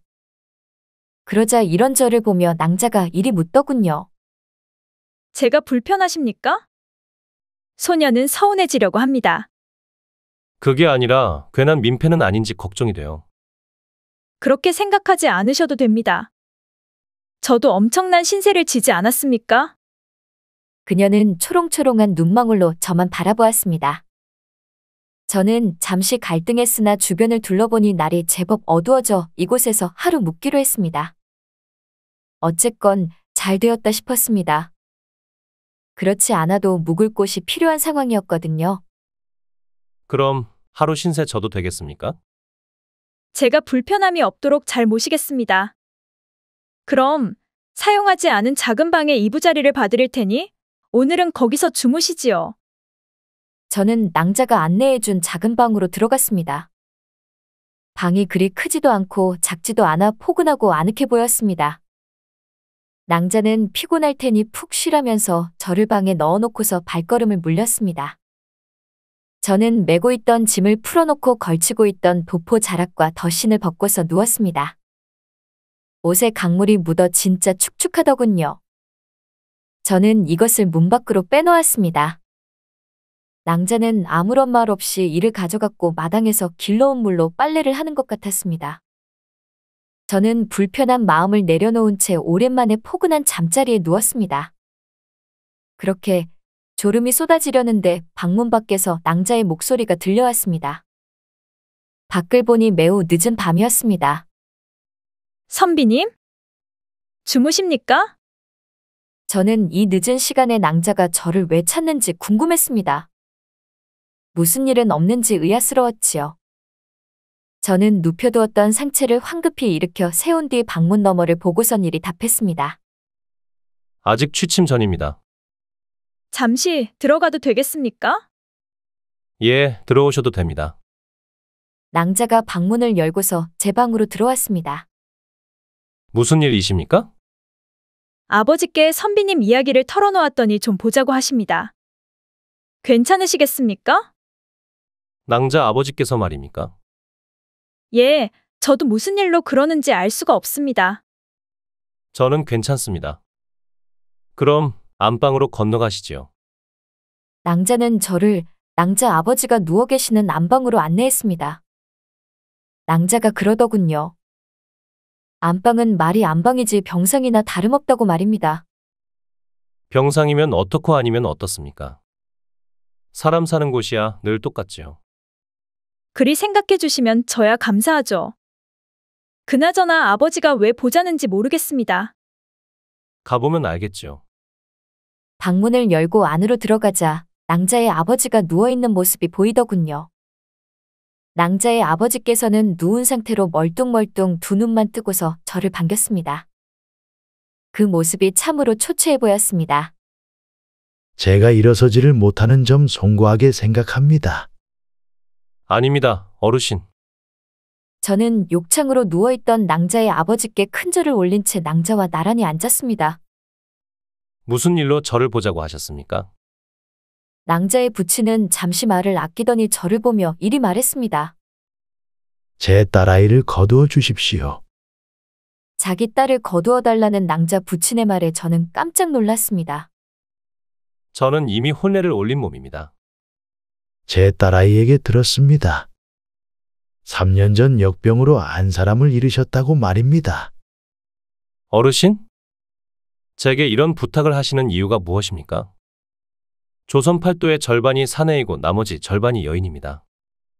찾아보시면 저보다 괜찮은 사내는 얼마든지 나올 겁니다. 낭자의 부친께서는 거친 숨을 헐떡이며 이리 말을 이어가셨습니다. 보시다시피 이곳은 강원도 산골입니다. 몇 가구밖에 거주하지 않는 험지지요. 다 큰 여인네가 시집을 가야 하는데 아비 잘못 만나 이렇게 고생합니다. 세상에 어떤 사내가 제 딸아이를 거두어 가려고 하겠습니까? 진짜 좋은 곳에 시집가 봐야 양반집 그나마 첩이겠지요. 그러니 선비님께서 거두어 주시면 정말로 감사하겠습니다. 제 딸아이와 혼례를 올리시고 이 못난 여식을 한양으로 데려가 주십시오. 저는 마음 같아서 낭자를 지금 당장이라도 품고 싶었으나 낭자의 의중이 궁금했습니다. 저와 함께 살 당사자는 낭자였으니까요. 낭자께서는 저를 어떻게 생각하십니까? 저는 아버지께서 시키는 대로 할 겁니다. 저는 잠시 고민했습니다. 이런 저를 낭자의 부친이 뚫어지게 쳐다보고 있더군요. 저는 마지못해 이리 답했습니다. 좋습니다. 그럼 어르신이 시키시는 대로 하겠습니다. 대신 조건이 있습니다. 낭자의 아버지는 저를 의아스럽다는 얼굴로 멀뚱멀뚱 바라보았습니다. 그게 무엇입니까? 이곳에서 어르신을 모시고 살겠습니다. 그게 정말이십니까? 자식을 낳아주고 길러주신 부모를 등지고 떠나는 자식이 어찌 자식이라 하겠습니까? 저는 제 부모님께 그리 배우지 않았습니다. 어르신 따님은 제 안사람으로 맡겠습니다. 어쨌건 그렇게 해야 제 마음이 편할 것만 같습니다. 그렇게 하시지요, 어르신? 그렇게 저는 낭자와 이곳에서 한 집살이를 시작하게 되었습니다. 처음에는 죽은 아내에게 죄책감이 들어 미안했습니다. 다시는 다른 여자를 들이지 않겠다고 다짐했었는데 그 약속을 어겼잖습니까? 그런데 이 여자와 함께할수록 점점 행복했습니다. 인연이 흘렀을까요? 낭자의 아버지, 그러니까 제 장인어른은 욕창으로 돌아가셨습니다. 아내가 슬퍼했으나 그래도 그 인연 성심껏 보살폈으니 자식된 도리로서 후회는 없었습니다. 한양에 올라가서 장인어른의 3년상을 치르는 것이 어떻습니까? 이곳이 아닌 한양에서 말입니까? 장인어른께서 당신을 내게 맡기지 않았소. 장인어른께서 바라시던 게 당신을 한양으로 데리고 가라는 것이었소. 비록 욕창으로 고생하셨으나 장인어른의 묘자리라도 한양으로 해드리고 싶소이다. 그럼 그렇게 하시지요. 저와 낭자는 한양으로 향했습니다. 제 아내가 하늘로 올라간 지 5년 만에 저는 도성의 자리한 집으로 왔습니다. 돌쇠 있느냐? 낭자와 대문 앞에 도착한 저는 문짝 너머를 본 채 돌쇠만 숱하게 불렀습니다. 잠시 후 누군가 후다닥 뛰어오는 발걸음 소리가 들리더니 문이 열렸습니다. 도련님. 이게 얼마만입니까? 녀석, 잘 있었느냐? 보지 못했던 사이에 얼굴이 좋아졌구나. 어머니는 안방에 계시더냐? 예, 어서 들어가 보시지요. 도련님을 반기실 겁니다. 그런데 이분은 누십니까? 저는 어떻게 말해야 하나 고민했으나 그래도 말해야만 했습니다. 사실 이 집을 떠나기 전 다시는 장가를 들지 않겠다고 다짐했었는데 말입니다. 어쩌다 보니 혼례를 올리게 되었다. 두 번째로 맞이한 내 안사람이다. 돌쇠가 쏘스라치게 놀란 표정을 지었습니다. 어쨌건 저는 돌쇠를 따라 본체로 이동했고 저와 낭자는 어머니께 문안 인사를 드렸습니다. 저를 받은 후 제 얼굴만 어루만지시던 어머니가 눈시울을 붉히며 이리 말하더군요. 매정한 놈 같으니 어디서 무얼 하다가 이제야 나타난 거냐? 송구합니다. 저도 그 사람 보내고 숱한 방황을 하였습니다. 힘든 일이 있으면 이 어미에게 기대면 될 게 아니냐? 다 큰 어른이 어찌 노모에게 기댄답니까? 그래? 돌쇠 녀석 말을 듣자니 혼례를 올렸다고. 이 규수가 내 부인이냐? 예, 어머니.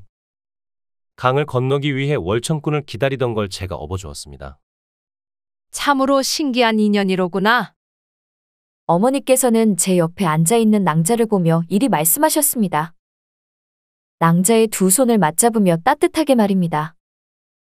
아가, 앞으로 우리와 행복하게 살자. 예, 어머니. 그렇게 달포가 지났을까요? 5년간의 떠돌이 생활을 끝마치고 도성에 왔다는 소식을 들은 장모님이 저를 찾아왔습니다. 참고로 장모님은 5년 전 역병으로 죽은 전처의 어머니셨습니다. 이게 얼마 만인가? 그동안 잘 계셨습니까? 먼저 찾아뵙고 문안을 여쭈어야 했는데 이리 찾아오시게 해서 송구합니다. 장모님께서는 불만 가득한 얼굴로 제 옆에 있던 안사람을 보았습니다. 새 장가를 들었다더니 그게 사실이었구먼. 어쩌다 보니 그렇게 되었습니다. 자네가 어떻게 나한테 이럴 수가 있는가? 저 세상에 있는 내 딸이 이 모습을 본다면 얼마나 원망할꼬? 저를 나무라듯 원망만 늘어놓는 장모님 앞에서 저를 입이 10개라도 할 말이 없었습니다. 이런 제가 안쓰러웠는지 제 옆에 서 있던 아내가 장모님을 보며 이러더군요. 제가 먼저 꼬리를 쳤습니다. 그러니 저를 나무라시지요. 안사람은 제 편을 든다며 그리 말했으나 그 말은 장모님의 심기를 건드렸습니다. 참으로 고얀 년이로구나. 감히 어디서 어른에게 이래라 저래라 참견인 것이냐. 장모님, 이 사람은 그런 뜻으로 내뱉은 말이 아닙니다. 그러니 노여움을 푸시지요. 자네도 이러는 거 아니네. 사람의 탈을 쓰고 어찌 이럴 수가 있단 말인가. 이 혼례는 무효야. 이건 무효란 말일세. 마당에서 울려 퍼지는 소란을 들었던지 어머니께서 마당으로 걸어 나오셨습니다. 어머니께서는 성난 황소처럼 씩씩대는 장모님을 보며 이리 말했지요. 사부인 오셨습니까? 제 어머니를 보시던 장모님께서는 제 어머니의 인사도 받아주지 않았습니다. 그리고선 말만 이리 내뱉으셨지요. 이곳으로 시집와서 고생만 하다 죽은 내 딸을 생각하면 이 집안을 갉아먹고 싶습니다. 제 어머니는 무턱대고 이어지는 장모님의 악담에 불쾌함을 느끼셨습니다. 제 어머니가 애써 억눌러 놓았던 말을 장모님께 거침없이 꺼내놓으셨습니다. 그저 그런 가문에서 양반가로 시집 온 것만도 감사하게 여기셨어야죠. 그런데 아이까지 낳지 못해 가문의 대까지 끊으려고 했습니다. 제가 시집살이를 시킨 게 그리 큰 죄입니까? 더욱이 아들 둔 집에서 두 번째 장가를 보내는 건 당연한 처사입니다. 뭐요? 솔직히 제가 틀린 말 했습니까? 입은 비틀어졌어도 말은 똑바로 해야지요. 제 아들이 누구랑 혼례를 올려 함께 살든 그게 사부인과 뭔 상관입니까? 장모님께서는 할 말은 없고 화는 솟구치던지 고래고래 언성만 높이셨습니다. 사실 제가 봐도 제 어머니는 입담이 화려하셨지요. 도성에서도 알아주는 이였습니다.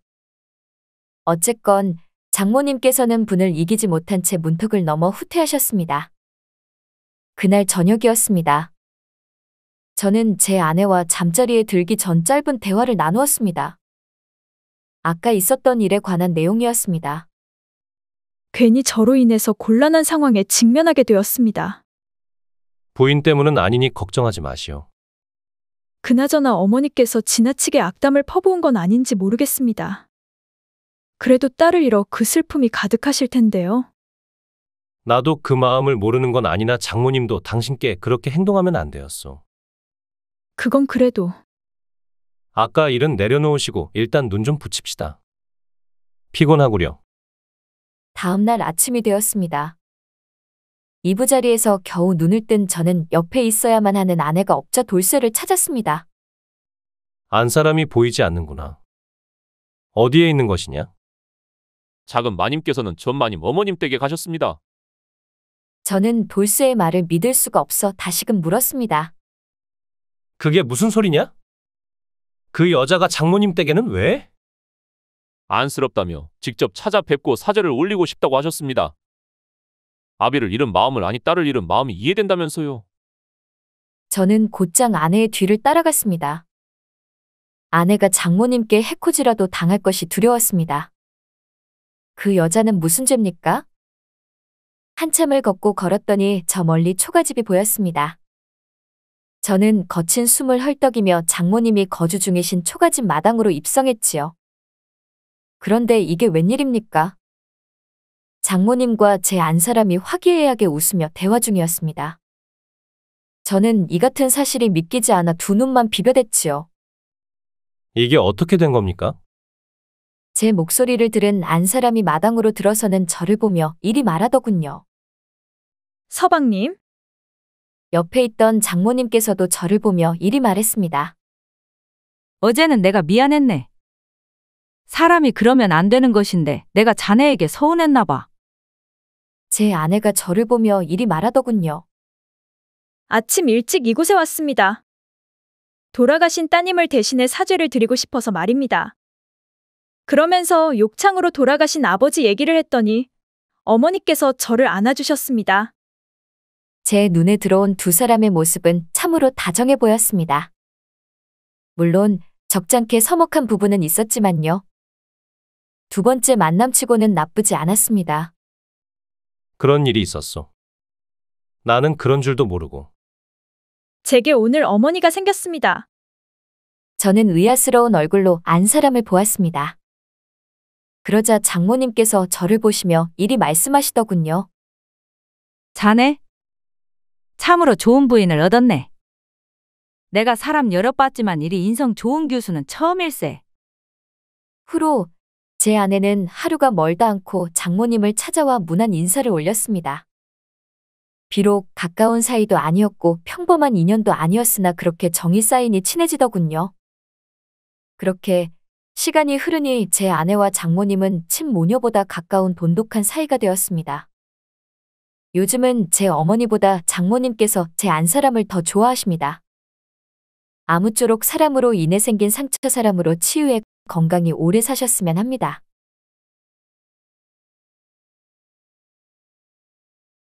아버지는 어려서부터 저를 유독 엄하게 키우셨습니다. 그래서 저는 늘 실수하지 않고 언제나 올바르게 자라야만 했습니다. 한 번의 실수는 아버지의 심기를 건드리는 폭약이 되었지요. 저는 집에 여러 노비가 많았음에도 그들을 함부로 대할 수가 없었습니다. 제 아버지는 사람과 사람은 평등하다는 평등사상을 주장하는 분이셨거든요. 즉, 노비도 우리와 똑같은 사람이라 생각하는 양반 말입니다. 저는 그런 아버지를 도무지 이해할 수가 없었습니다. 제 동무들도 제 아버지를 이해하지 못했고 어머니도 아버지를 이해하지 못했습니다. 저도 그런 아버지가 답답했습니다. 아버지가 저러시니 제가 양반이었음에도 같은 양반에게 따돌림을 겪었습니다. 막말로 조선은 위아래가 명확한 신분사회이지 않습니까? 저는 따돌림을 당하고 집에 들어올 때면 늘 노비들을 모아놓고 이리 화풀이했습니다. 정말 내 아버지 말처럼 너희들과 우리 양반들이 평등하다고 생각하느냐? 내 아버지가 너희들을 잘 대해주니 정말 너희들이 뭐라고 되는 것 같으냐? 왜 내가 너희들 때문에 밖에서 이런 대접을 받고 살아야 하는 것이냐? 그들은 알고 있었습니다. 아, 이 인간이 오늘 또 어느 모임에 나가서 같은 양반에게 철저하게 무시당하고 왔구나? 그러니 눈치 빠른 노비 하나가 죄인처럼 고개만 숙이며 이리 말하더군요. 저희를 거두어 주신 것만도 감사한데 어떻게 그리 생각하겠습니까? 도련님 말씀이 맞습니다. 저희 때문에 곤란한 일을 겪었다니 송구합니다. 또 다른 노비는 굽실거리며 이렇게 말했습니다. 저희는 단 한 번도 그런 불경한 생각을 지녀본 적이 없습니다. 부디 넓은 아량으로 저희를 한 번만 용서해 주시옵소서. 저희가 어찌 사람이겠습니까? 저희는 짐승입니다. 짐승. 그러니 노여움을 푸시옵소서. 화풀이였는지 모르겠습니다. 아니, 화풀이가 맞습니다.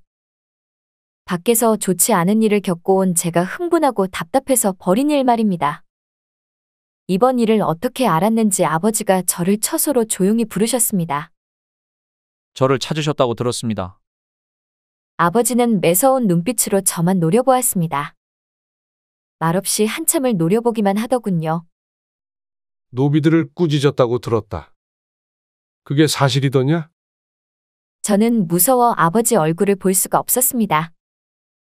사람을 갈굴 때 아버지의 눈빛을 본 사람이라면 제 마음을 너무나도 잘 아실 겁니다. 예, 하도 답답하여 잔소리 좀 하였습니다.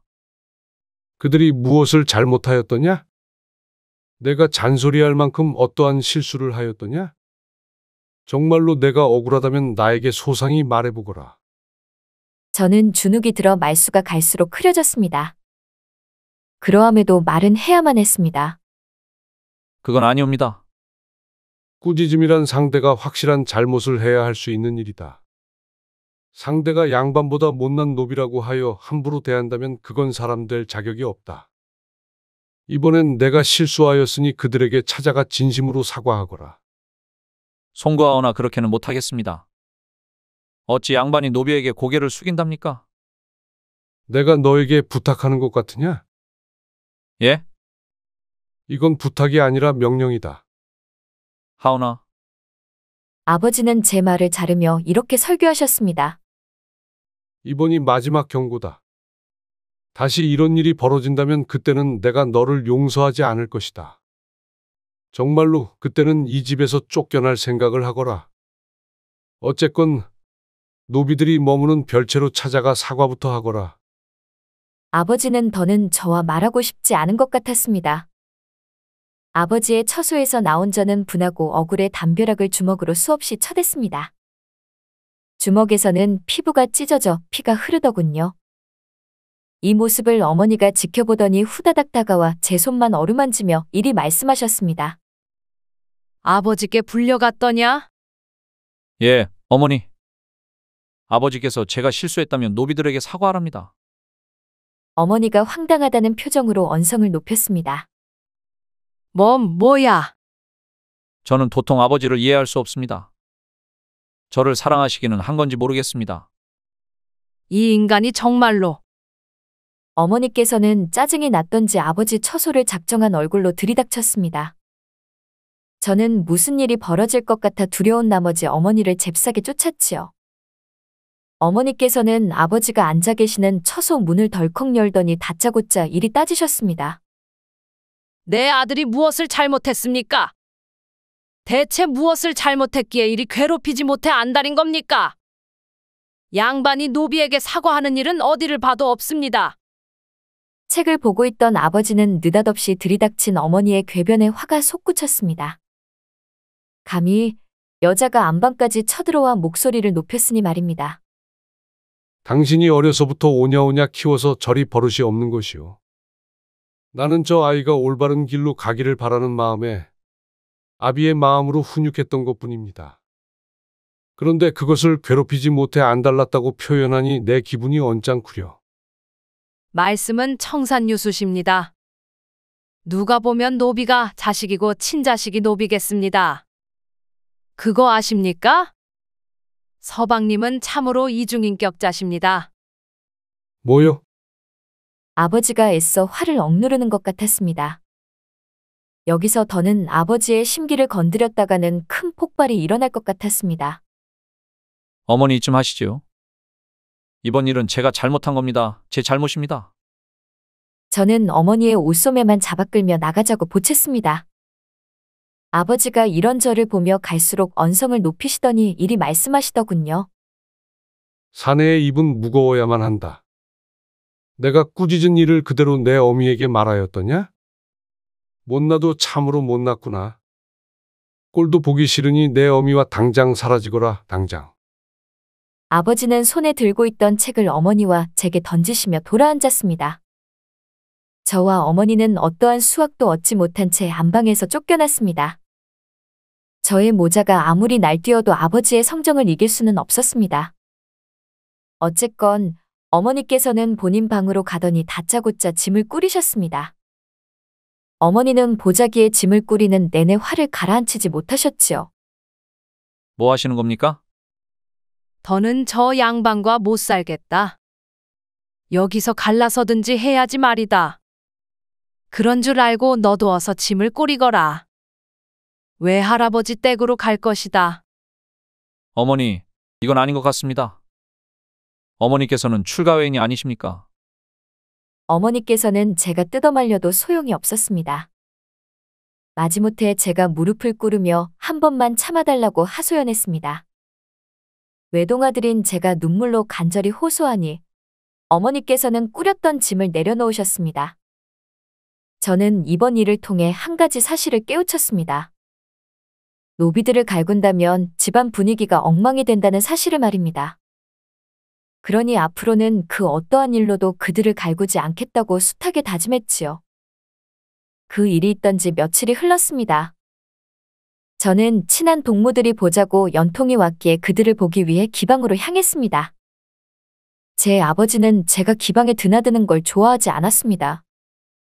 그러니 저만 입을 닫고 어디에도 말하지 않으면 아버지가 알 길은 없었습니다. 저와 친했던 2명의 동무는 술상을 사이에 둔 채로 술방 안에 모여 앉았습니다. 저는 2 동무에게 이리 말했습니다. 참으로 오랜만일세? 이게 얼마만인가? 그들도 저를 포옹하며 반갑게 맞아주었습니다. 오랜만에 친한 동무들을 보니 기분이 좋았습니다. 2명의 동무는 잘나가는 사대부지 바들로 조선에서는 알아주는 이들이었습니다. 물론 제 아버지도 임금님을 가르치는 스승으로 매우 유명했습니다. 오랜만에 저를 보던 동무 하나가 제게 술을 따라주며 이리 말하더군요.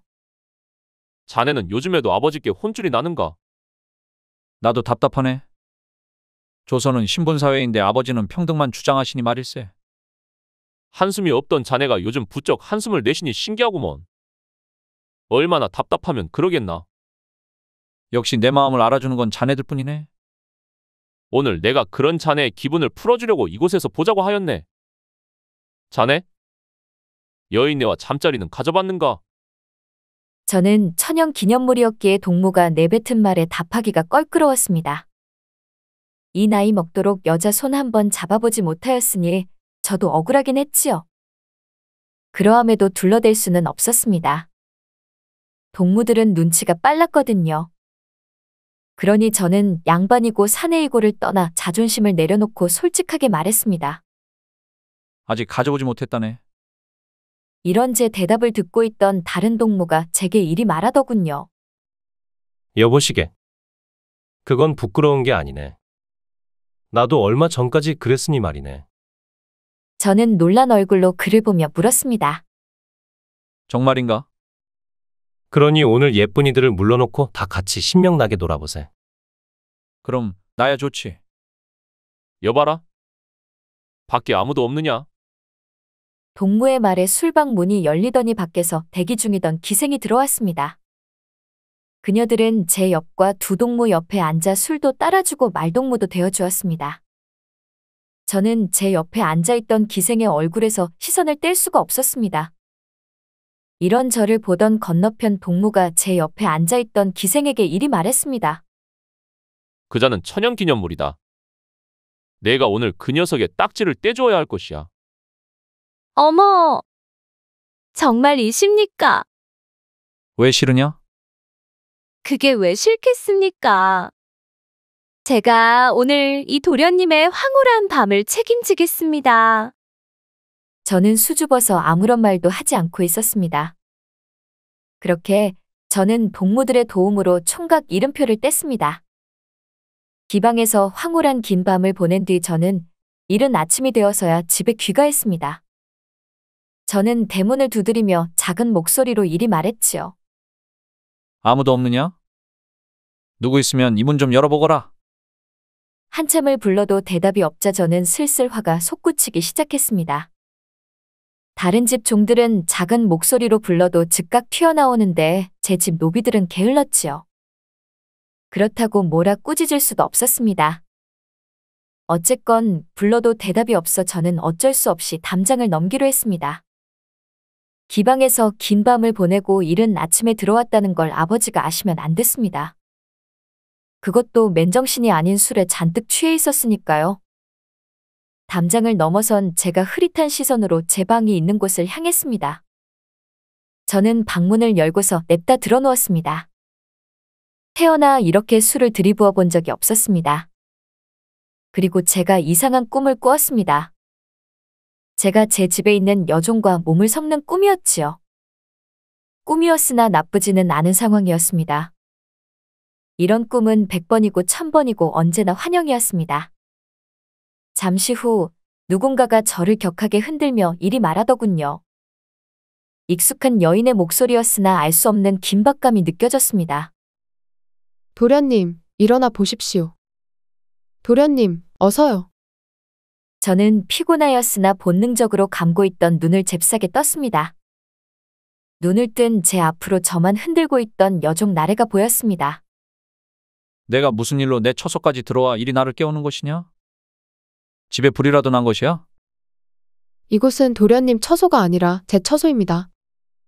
대체 무슨 정신이신 겁니까? 저는 소스라치게 놀란 얼굴로 이리 답했습니다. 뭐라? 저는 여종 나래의 말을 믿을 수 없어 주변만 훑어보았습니다. 이곳은 여종 나래의 처소였습니다. 저는 순간 아버지의 얼굴이 뇌리를 스쳤습니다. 어쨌건 저는 이곳을 뜨려는데 나래가 이리 말하더군요. 그것도 다소 울먹이는 목소리로 말입니다. 저는 어찌합니까? 저는 내빼려던 걸음을 잠시 멈춰 세운 채 나래를 보며 이리 답했습니다. 어찌하다니? 그게 무슨 말이냐? 저는 순간 불안하고 찝찝한 마음이 스며들었습니다. 내가 설마 너와 몸을 섞었더냐? 나래는 초조함으로 가득한 제 얼굴을 뚫어지게 보더니 고개만 끄덕였습니다. 예, 도련님. 아무래도 간밤에 꾸었던 꿈은 꿈이 아니라 진짜였던 것 같습니다. 저는 저도 모르게 긴 한숨만 내뱉었습니다. 어떻게든 이 사실을 아버지가 알면 안 됐습니다. 어떻게 했으면 좋겠느냐? 먼저 내 의견이 듣고 싶구나.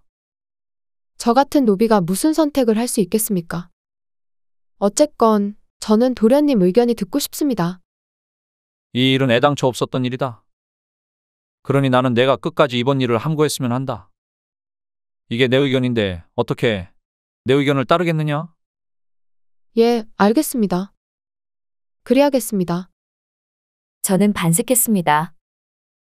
정말이냐? 저는 아무런 반박도 하지 않은 채 그리하겠다는 나래가 좋으면서도 의심스러웠습니다. 그래도 주인의 말을 따르겠다니 참으로 기특하다고 여겼지요. 그런데 제가 아이라도 들어서면 그때는 어찌해야 합니까? 저는 날의 말에 껄껄 웃었습니다. 내가 뭘 모르는 것 같은데 그건 그리 쉽게 되는 게 아니다. 절대 애가 들어설 일은 없으니 염려하지 말거라. 어쨌건 이번 일은 죽을 때까지 함구해야만 할 것이다. 예, 도련님. 저는 나래의 처소에서 발걸음을 후다닥 내뺀 채 제 방으로 들어왔습니다. 어쨌건 이번 일이 잘 처리될 것 같아 참 다행이라 여겼습니다. 그렇게 며칠이 흘렀을까요? 대청에 앉아 책을 보고 있던 제게 나래가 다가와 이러는 겁니다. 이른 아침부터 무슨 일이냐? 나래의 얼굴을 보니 수심이 가득해 보였습니다. 이른 아침부터 대청마루에 앉아 책을 보십니다. 이래야 내 아버지가 지나가면서 이런 풍경을 보고 칭찬을 해줄 것이 아니냐? 참으로 잔머리 하나는 잘 굴러가시는 분이십니다. 그래, 무슨 일로 내게 온 것이냐? 용건부터 말해보거라. 여종 나래는 잠시 말을 아끼더니 아랫배를 어루만지며 이리 말했습니다. 애가 들어선 것 같습니다. 저는 저도 모르게 언성을 높이며 이리 반응했습니다. 뭐라? 나래가 갈피를 못 잡겠다는 표정으로 말했습니다. 어찌합니까? 저도 살고 싶었습니다. 그러니 저번에 있었던 나래와의 합방은 없는 역사여야만 했습니다. 그러려면 오리발처럼 좋은 대안이 없었습니다. 일단 무작정 발뺌하기로 했지요. 그 애가 내 애라는 증거가 있더냐? 제가 싸늘한 눈빛으로 이리 말하자 나래가 빡친 표정으로 저만 노려보더군요. 그 말 후회하지 않을 자신 있으십니까? 그때까지만 해도 몰랐습니다. 하늘 품은 여자가 이리 무섭다는 것을 말입니다. 후회? 후회라는 건 양반과 어울리지 않은 단어다. 후회를 하여도 내가 하겠지. 난데없이 제 처소로 들어와 그리 애걸복걸 하시더니 막상 빼고 나니 일이 다른 사람이 되는군요. 저는 고개만 돌린 채로 무뚝뚝하게 말했습니다. 나는 넣어본 기억이 없다. 단 그건 나에게는 꿈이었을 뿐이다. 나래는 저를 노려보더니 어딘가로 발걸음을 물렸습니다. 잘 알겠습니다. 저는 여종 나래가 아버지께 일러 바칠 거라 여기지 않았습니다. 이런 경우 여러 판례를 따져보아도 여종이 불리했기 때문입니다.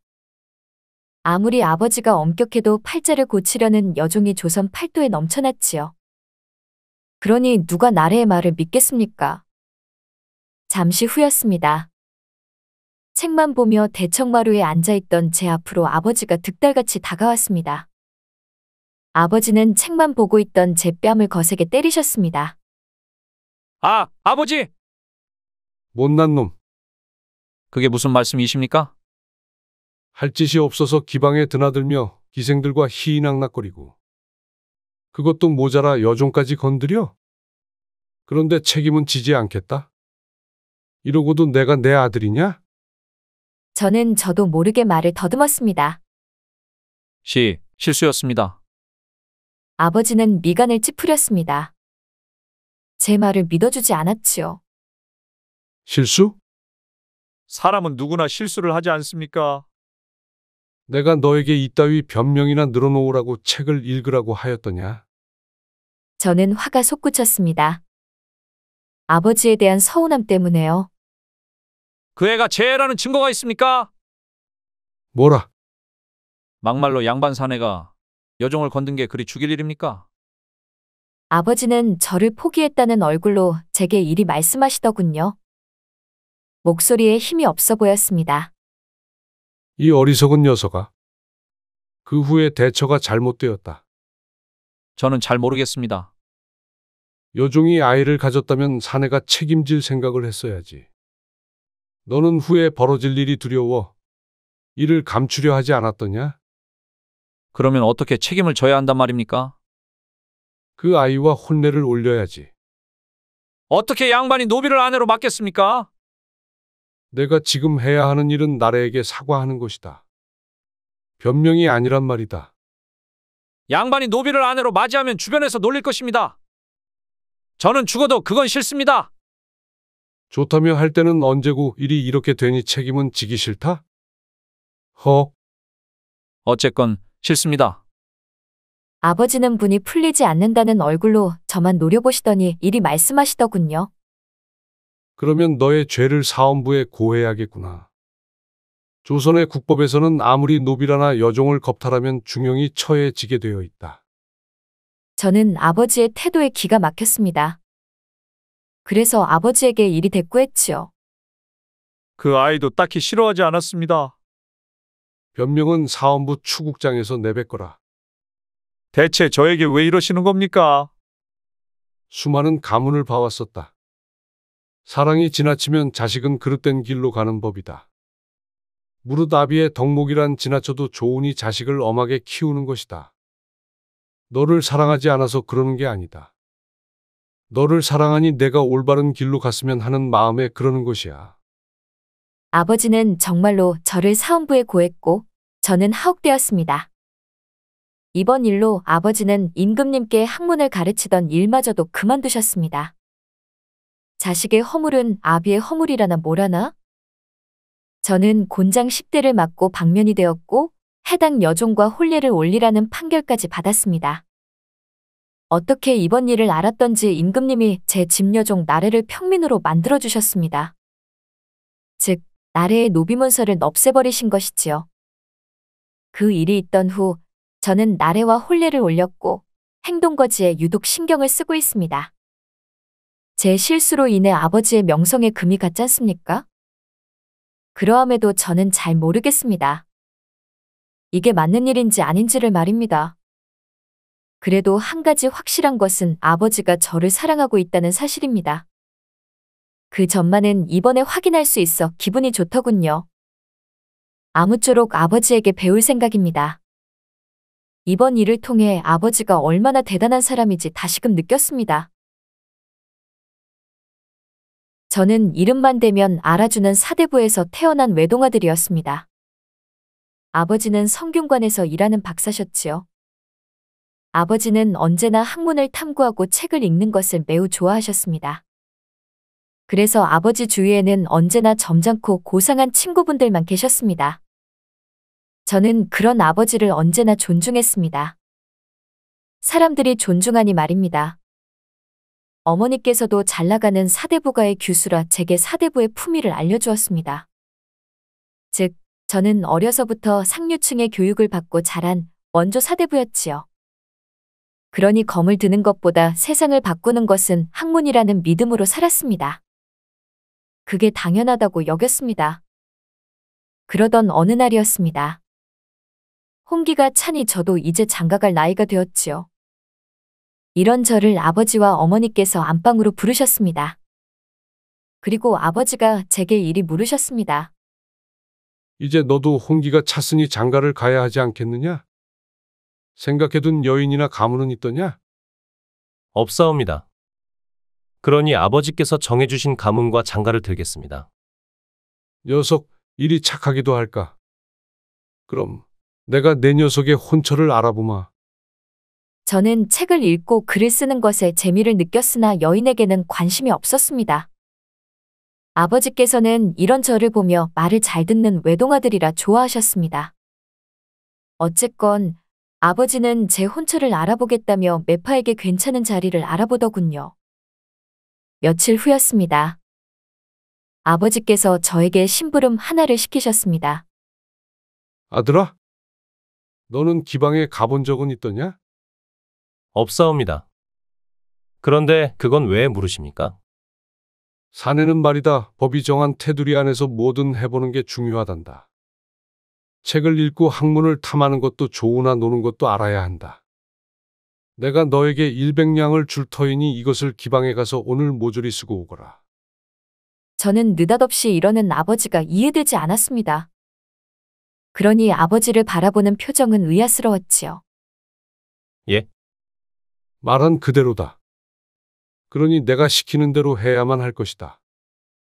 알아들었으면 나가보거라. 안방 바깥으로 나온 저는 한참이나 깊은 고민에 빠졌습니다. 제 주변엔 모두가 저 같은 글을 쓰거나 책을 보는 놈들만 가득했지요. 그러니 아버지께서 주신 이 100냥을 어떻게 써야만 하는지 갈등이었습니다. 저는 갑자기 이러시는 아버지가 의아스러워 어머니께 물었습니다. 묻지 않고서는 이 궁금함에 잠이 오지 않을 것 같았습니다. 어머니, 아버지께서 갑자기 이러시는 이유가 무엇입니까? 언제는 선비가 기방에 드나드는 게 글과 학문에 대한 모독이라고 하셨지 않습니까? 사람이 일이 바뀔 수 있는 것이옵니까? 어머니께서는 잠시 말을 아끼시더니 이내 저를 보며 이리 말씀하셨지요. 아버지와 성균관에서 함께 근무했던 최 박사님을 아느냐? 예, 잘 알고 있습니다. 그런데 그건 왜 물으십니까? 세상에 최 박사 아들 정신이 완전히 나갔더구나. 맛이 갔대. 이유가 무엇입니까? 갑자기 그러진 않았을 거 아닙니까? 어려서 지나치게 공부만 시켰더니 사회성이 떨어져 적응하지 못했다는구나. 좋아하는 여인이 있었는데 그 여자가 걔를 버리고 떠났다는 소리를 들었다. 사내가 모름지기 밤에는 사내다워야 하는데 싱거웠다면서 말이다. 세상에 그런 일이 있었습니까? 그러니 아버지는 그게 걱정이었나 보더구나. 내가 낮에는 괜찮은 놈이나 밤에도 얌전해 여인에게 버림받을 것이 말이다. 더군다나 너도 지금껏 공부만 하고 살았지 않았겠니? 더욱이 매파가 그러더구나. 요즘엔 얌전한 사내들이 조선 여인들 사이에서 별로라고 말이다. 저는 어머니 말을 들으니 어느 정도는 이해되었습니다. 아버지가 이러는 이유를 말입니다.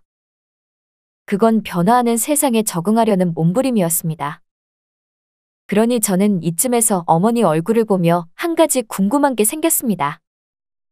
어머니, 외람된 질문이 오나 어머니께서도 밤에 그게 그리 중요한 문제가 되었습니까? 어머니는 말씀하시기를 주저했으나 제가 물으니 마지못해 이리 답하셨습니다. 내가 진지하게 물으니 알려주마. 그건 정말 중요하단다. 더는 내뱉기가 쑥스럽구나. 그러니 이 정도로만 알고 있거라. 저는 아버지가 주신 돈으로 도성에서 알아준다는 기방을 홀로 찾았습니다. 이왕 가는 거 아버지께서 이곳이 좋다며 추천을 해주셨지요. 제가 기방에 생소한 발길을 들이자 기방 행수가 저를 보며 이리 물어왔습니다. 어서 오십시오. 이곳은 처음이십니까? 보니 낯선 얼굴이신데요? 저는 어리둥절한 얼굴로 주변을 바라보며 기방 행수에게 답했습니다. 처음입니다. 실은 부친의 소개를 받고 이곳에 왔습니다. 어머, 그러십니까? 혹시 부친의 함자가 어떻게 되는지 알 수 있을까요? 김가 만수라 합니다. 성균관에서 박사님으로 근무 중이신데 다들 김 박사라고 부르지요. 아, 김 박사님 자제분이셨군요. 그렇지 않아도 서신을 통해 이미 연락받았습니다. 저는 기방 행수를 의아스럽게 바라보았습니다. 무슨 연락을 받았다는 것이요? 지금껏 천연기념물이니 그 딱지를 오늘 댁에 도와달라고 말입니다.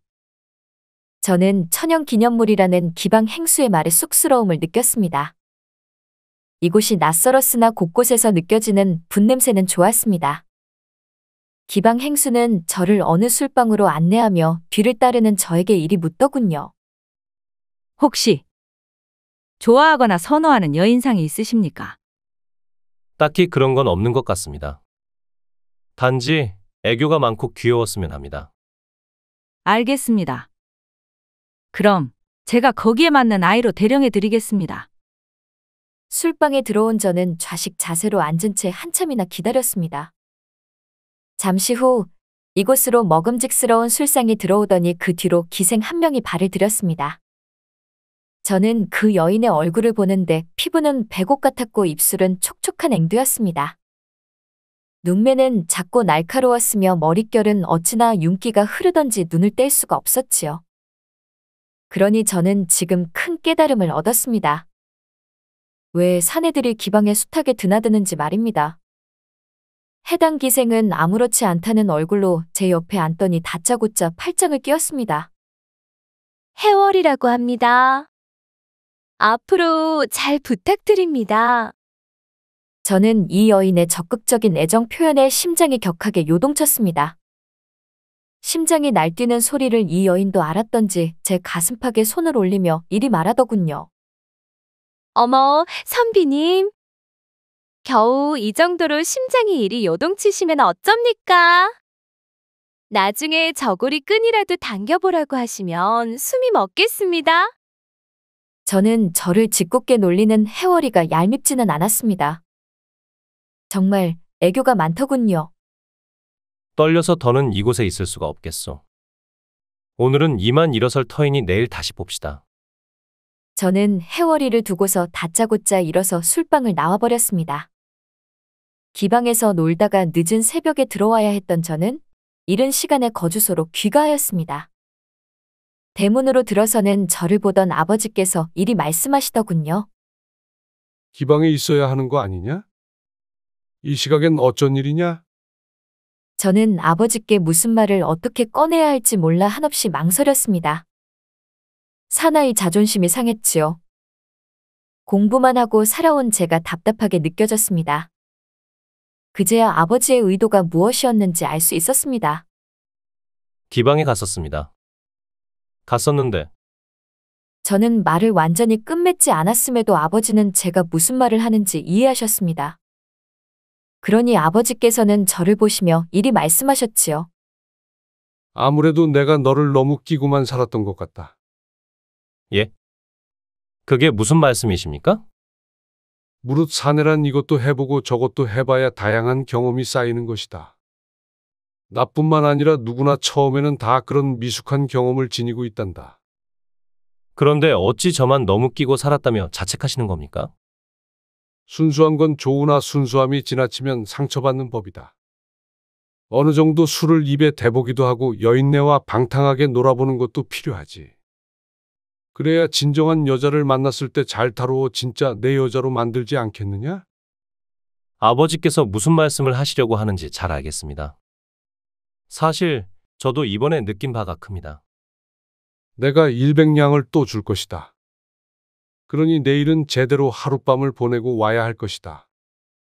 그렇게 저는 다음 날 저녁 다시금 해당 기방을 찾았습니다. 그리고 어제 만났던 해월이와 술방에 나란히 앉아 술도 마시고 대화도 나누었지요. 확실히 두 번째 만남이 첫 번째보다 훨씬 편했습니다. 저는 늦은 밤이 되어서야 해월이의 저고리 끈을 당겼습니다. 저는 그날 알게 되었습니다. 제 것이 대장부의 것이란 걸 말입니다. 며칠 후였습니다. 저는 요즘 기방 다니는 재미에 푹 빠져 살았습니다. 그곳 기생들도 제가 오는 날이 손꼽아 기다린다고 했지요. 어쨌건 아버지 바람대로 어느 정도 여인은 다룰 줄 알게 되었습니다. 그러니 이쯤에서 지겨운 기방놀이도 멈추는 게 좋을 것 같았습니다. 이젠 지루하더군요. 그러니 사랑이 하고 싶었습니다. 그러던 어느 날이었습니다. 저는 평소처럼 기방에서 나와 집으로 가는데 어느 여인네가 지나갔습니다. 이건 분명히 반했다는 느낌이 드는 것이었습니다. 그러니 집으로 향해야만 하는 발걸음은 어느새 그녀를 뒤따라가고 있었습니다. 제가 그녀 뒤만 졸졸 따라가니 저를 의식했던지 그녀가 걸음을 멈추고 돌아보더군요. 누구신데 이 늦은 시각에 이름도 얼굴도 모르는 아녀자의 뒤를 밟는 것이옵니까? 제 무례를 용서하십시오. 아까 제 옆을 지나가셨는데 그때 첫눈에 반했습니다. 그래서 저도 모르게 제 발길이 낭자의 뒤를 밟았나 봅니다. 어느 댁 교수십니까? 알려주신다면 정식으로 인사 올리고 찾아뵙겠습니다. 제가 낭군이 있는 유부녀라는 건 생각해보지 않으셨습니까? 그녀의 말이 웃겼습니다. 비유가 좀 그랬지요. 유부녀가 이 늦은 시각에 나올 리는 만무하지요. 생긴 거와는 달리 나름 머리는 돌아가는 분이시군요. 이래도 내 아버지가 성균관 박사십니다. 이 정도는 기본 중 기본이지요. 그녀는 저를 한참이나 뚫어지게 보더니 옆에 있는 기와집 대문 앞으로 다가갔습니다. 그리고 대문을 보며 쩌렁쩌렁하게 이리 외치더군요. 아무도 없더냐? 어서 이 문 좀 열어보거라. 잠시 후 안에서 누군가 대문 앞으로 걸어오는 소리가 들리더니 이내 대문이 열렸습니다. 그녀는 문턱을 넘어서려다 말고 걸음을 멈춰 세우더니 저를 보며 이리 말하더군요.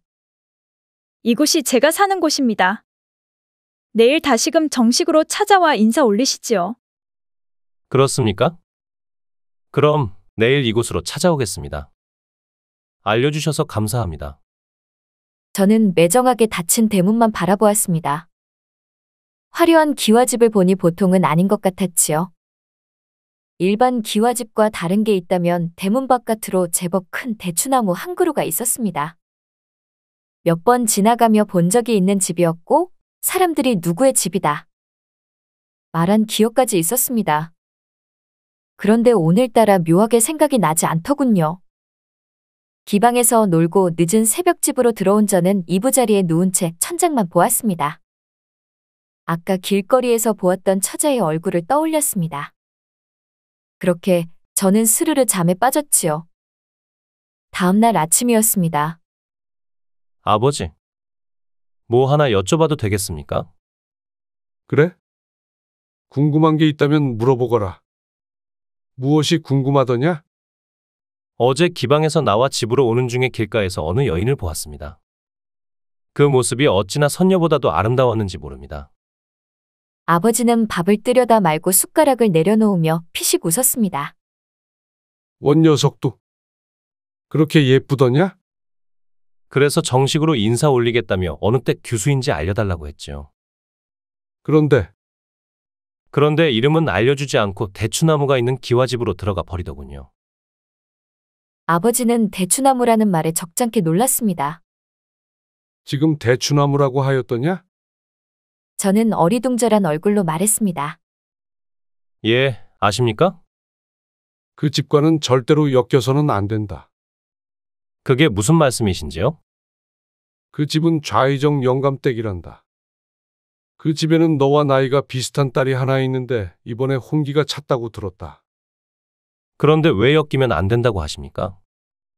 놀기를 좋아해 방탕하고 만나는 사내도 숱하게 바뀌었다고 들었다. 그래서 좌의정 영감도 어쩌지 못해 난감해 하신다고 말이다.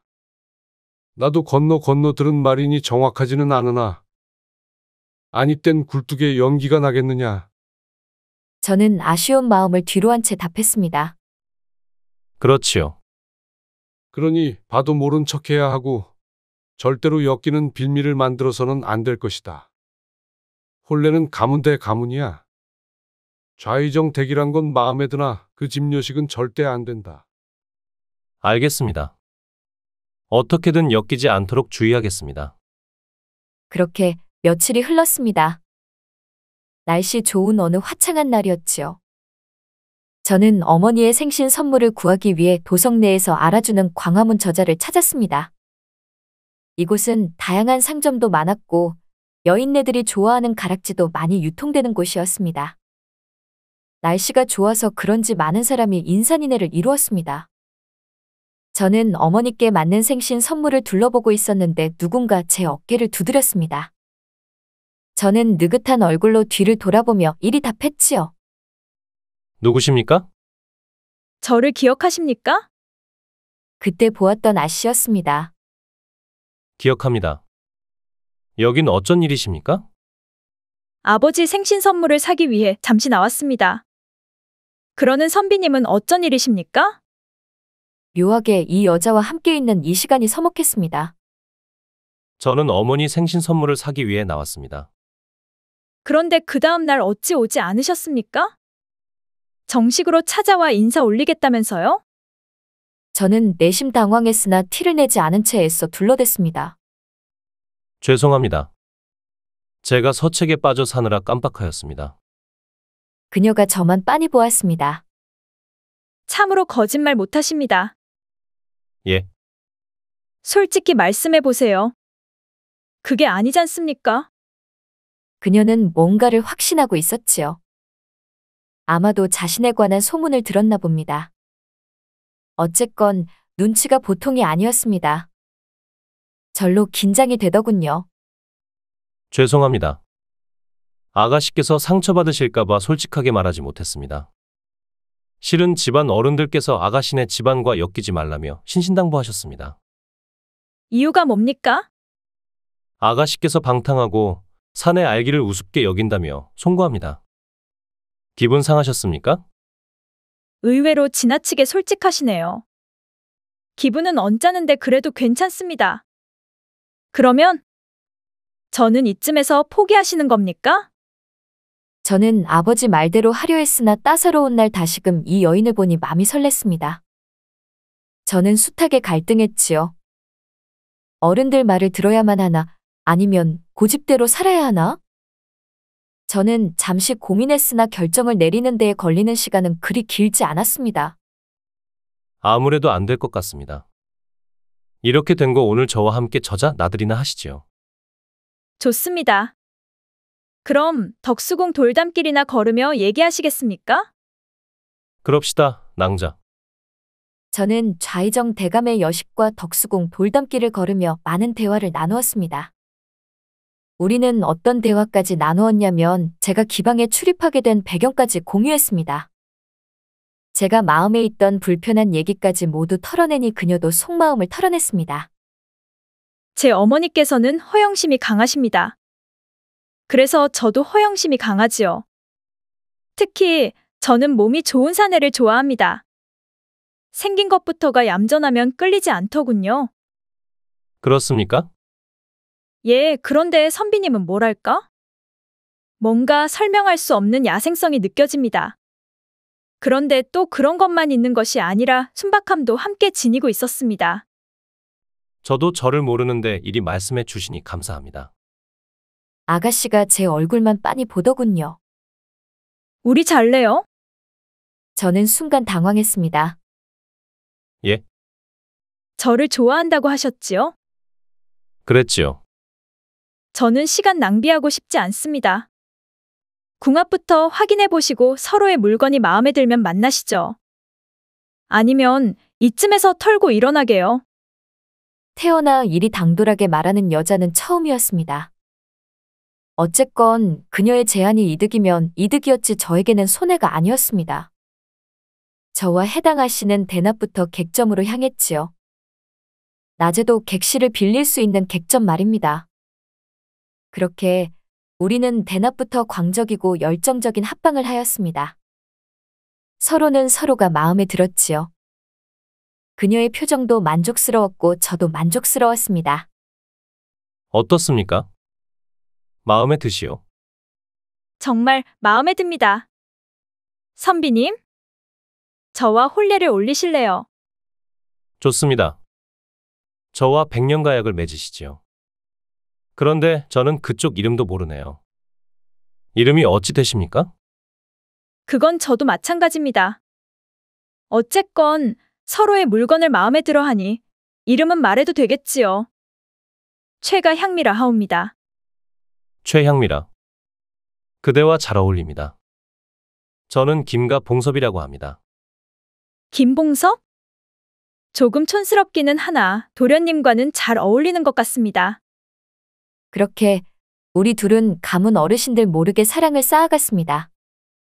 사실 저와 향미아 씨는 정신적인 것보다 육체적인 것이 훨씬 잘 맞았습니다. 이것을 사랑이 아니라 단정 지을 수는 없었지요. 어쨌건 이것도 사랑이었으니까요. 그렇게 달포가 지났을 때였습니다. 저는 아버지와 어머니께 이 사실을 알리고 향미아 씨와 혼례를 올려야겠다고 다짐했습니다. 그래서 아버지와 어머니를 안방에 불러놓고 이리 말했지요. 아버지, 어머니. 잠시 드릴 말씀이 있습니다. 아버지는 저를 보며 이리 물었습니다. 무엇이더냐? 혼례를 올리고 싶은 여인이 생겼습니다. 정식으로 인사를 올려도 되겠는지요? 저를 유심히 보던 아버지가 이리 물었습니다. 어느 사대부 댁 사람이더냐? 그것이 지금은 말씀드리기 곤란합니다. 인사 오는 날 말씀드리겠습니다. 혹시 사대부가 아닌 평민의 자식이더냐?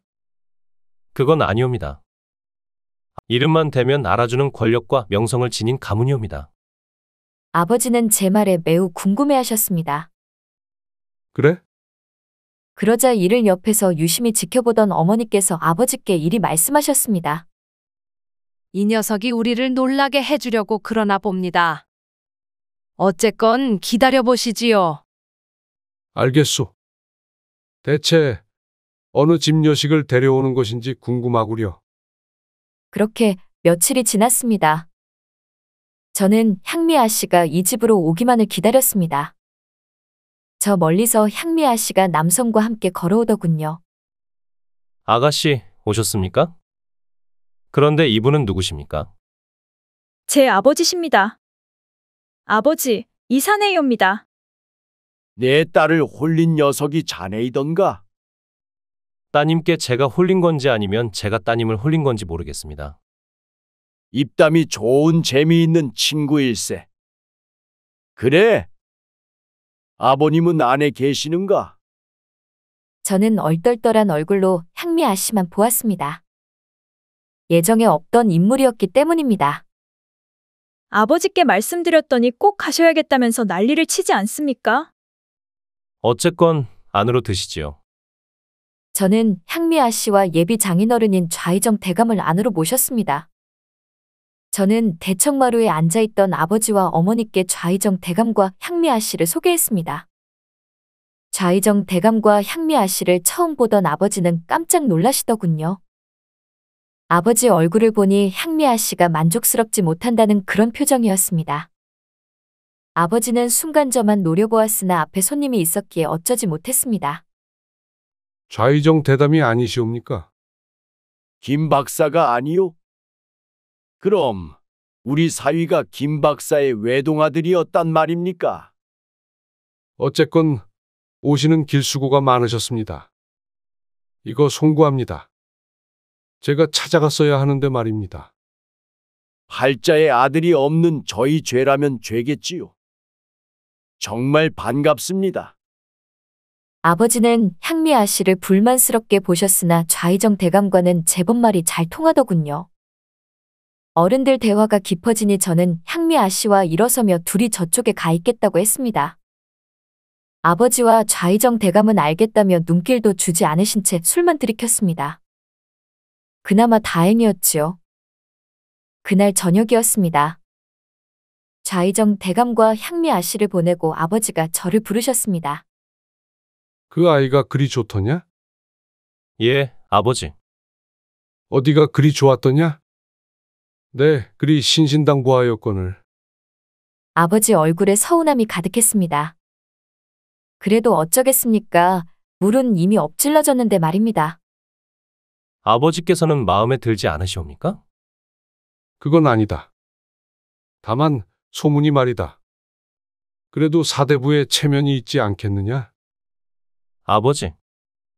아버지가 제거 그러셨지요. 사내는 법이 정한 테두리 내에서 뭐든 해봐야 한다고 말입니다. 그랬지. 그런데 왜 사내가 하면 경험이고 여인이 하면 방탕한 것이 됩니까? 뭐라? 아버지. 향미아 씨는 아버지가 아는 것처럼 방탕한 여인이 아니옵니다. 단지 포장할 줄을 모르는 지나치게 솔직한 사람일 뿐입니다. 남 눈치나 살피며 내숭이나 떠는 허영심 많고 조신한 여인보다 방탕하다나 솔직하고 당당하며 화끈한 성격을 지닌 여인이 낫지 않겠습니까? 이 아비는 잘 모르겠구나. 그러나 내 의견은 존중하마. 그러니 이번에도 내가 하고 싶은 대로 해보거라. 그래도 오늘 내 녀석과 대화를 나눠보니 제법 어른이 된 것 같아 기쁘구나. 그렇게 저와 향미아 씨는 혼례를 올렸습니다. 그리고 제 아버지와 좌의정 대감 그러니까 장인어른은 둘도 없는 친구가 되었지요.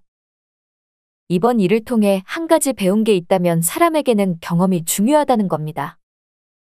그 경험에 남자는 되고 여자는 안 된다는 법은 없습니다. 그러니 여러분도 여러 경험을 쌓아보시기 바랍니다. 감사합니다.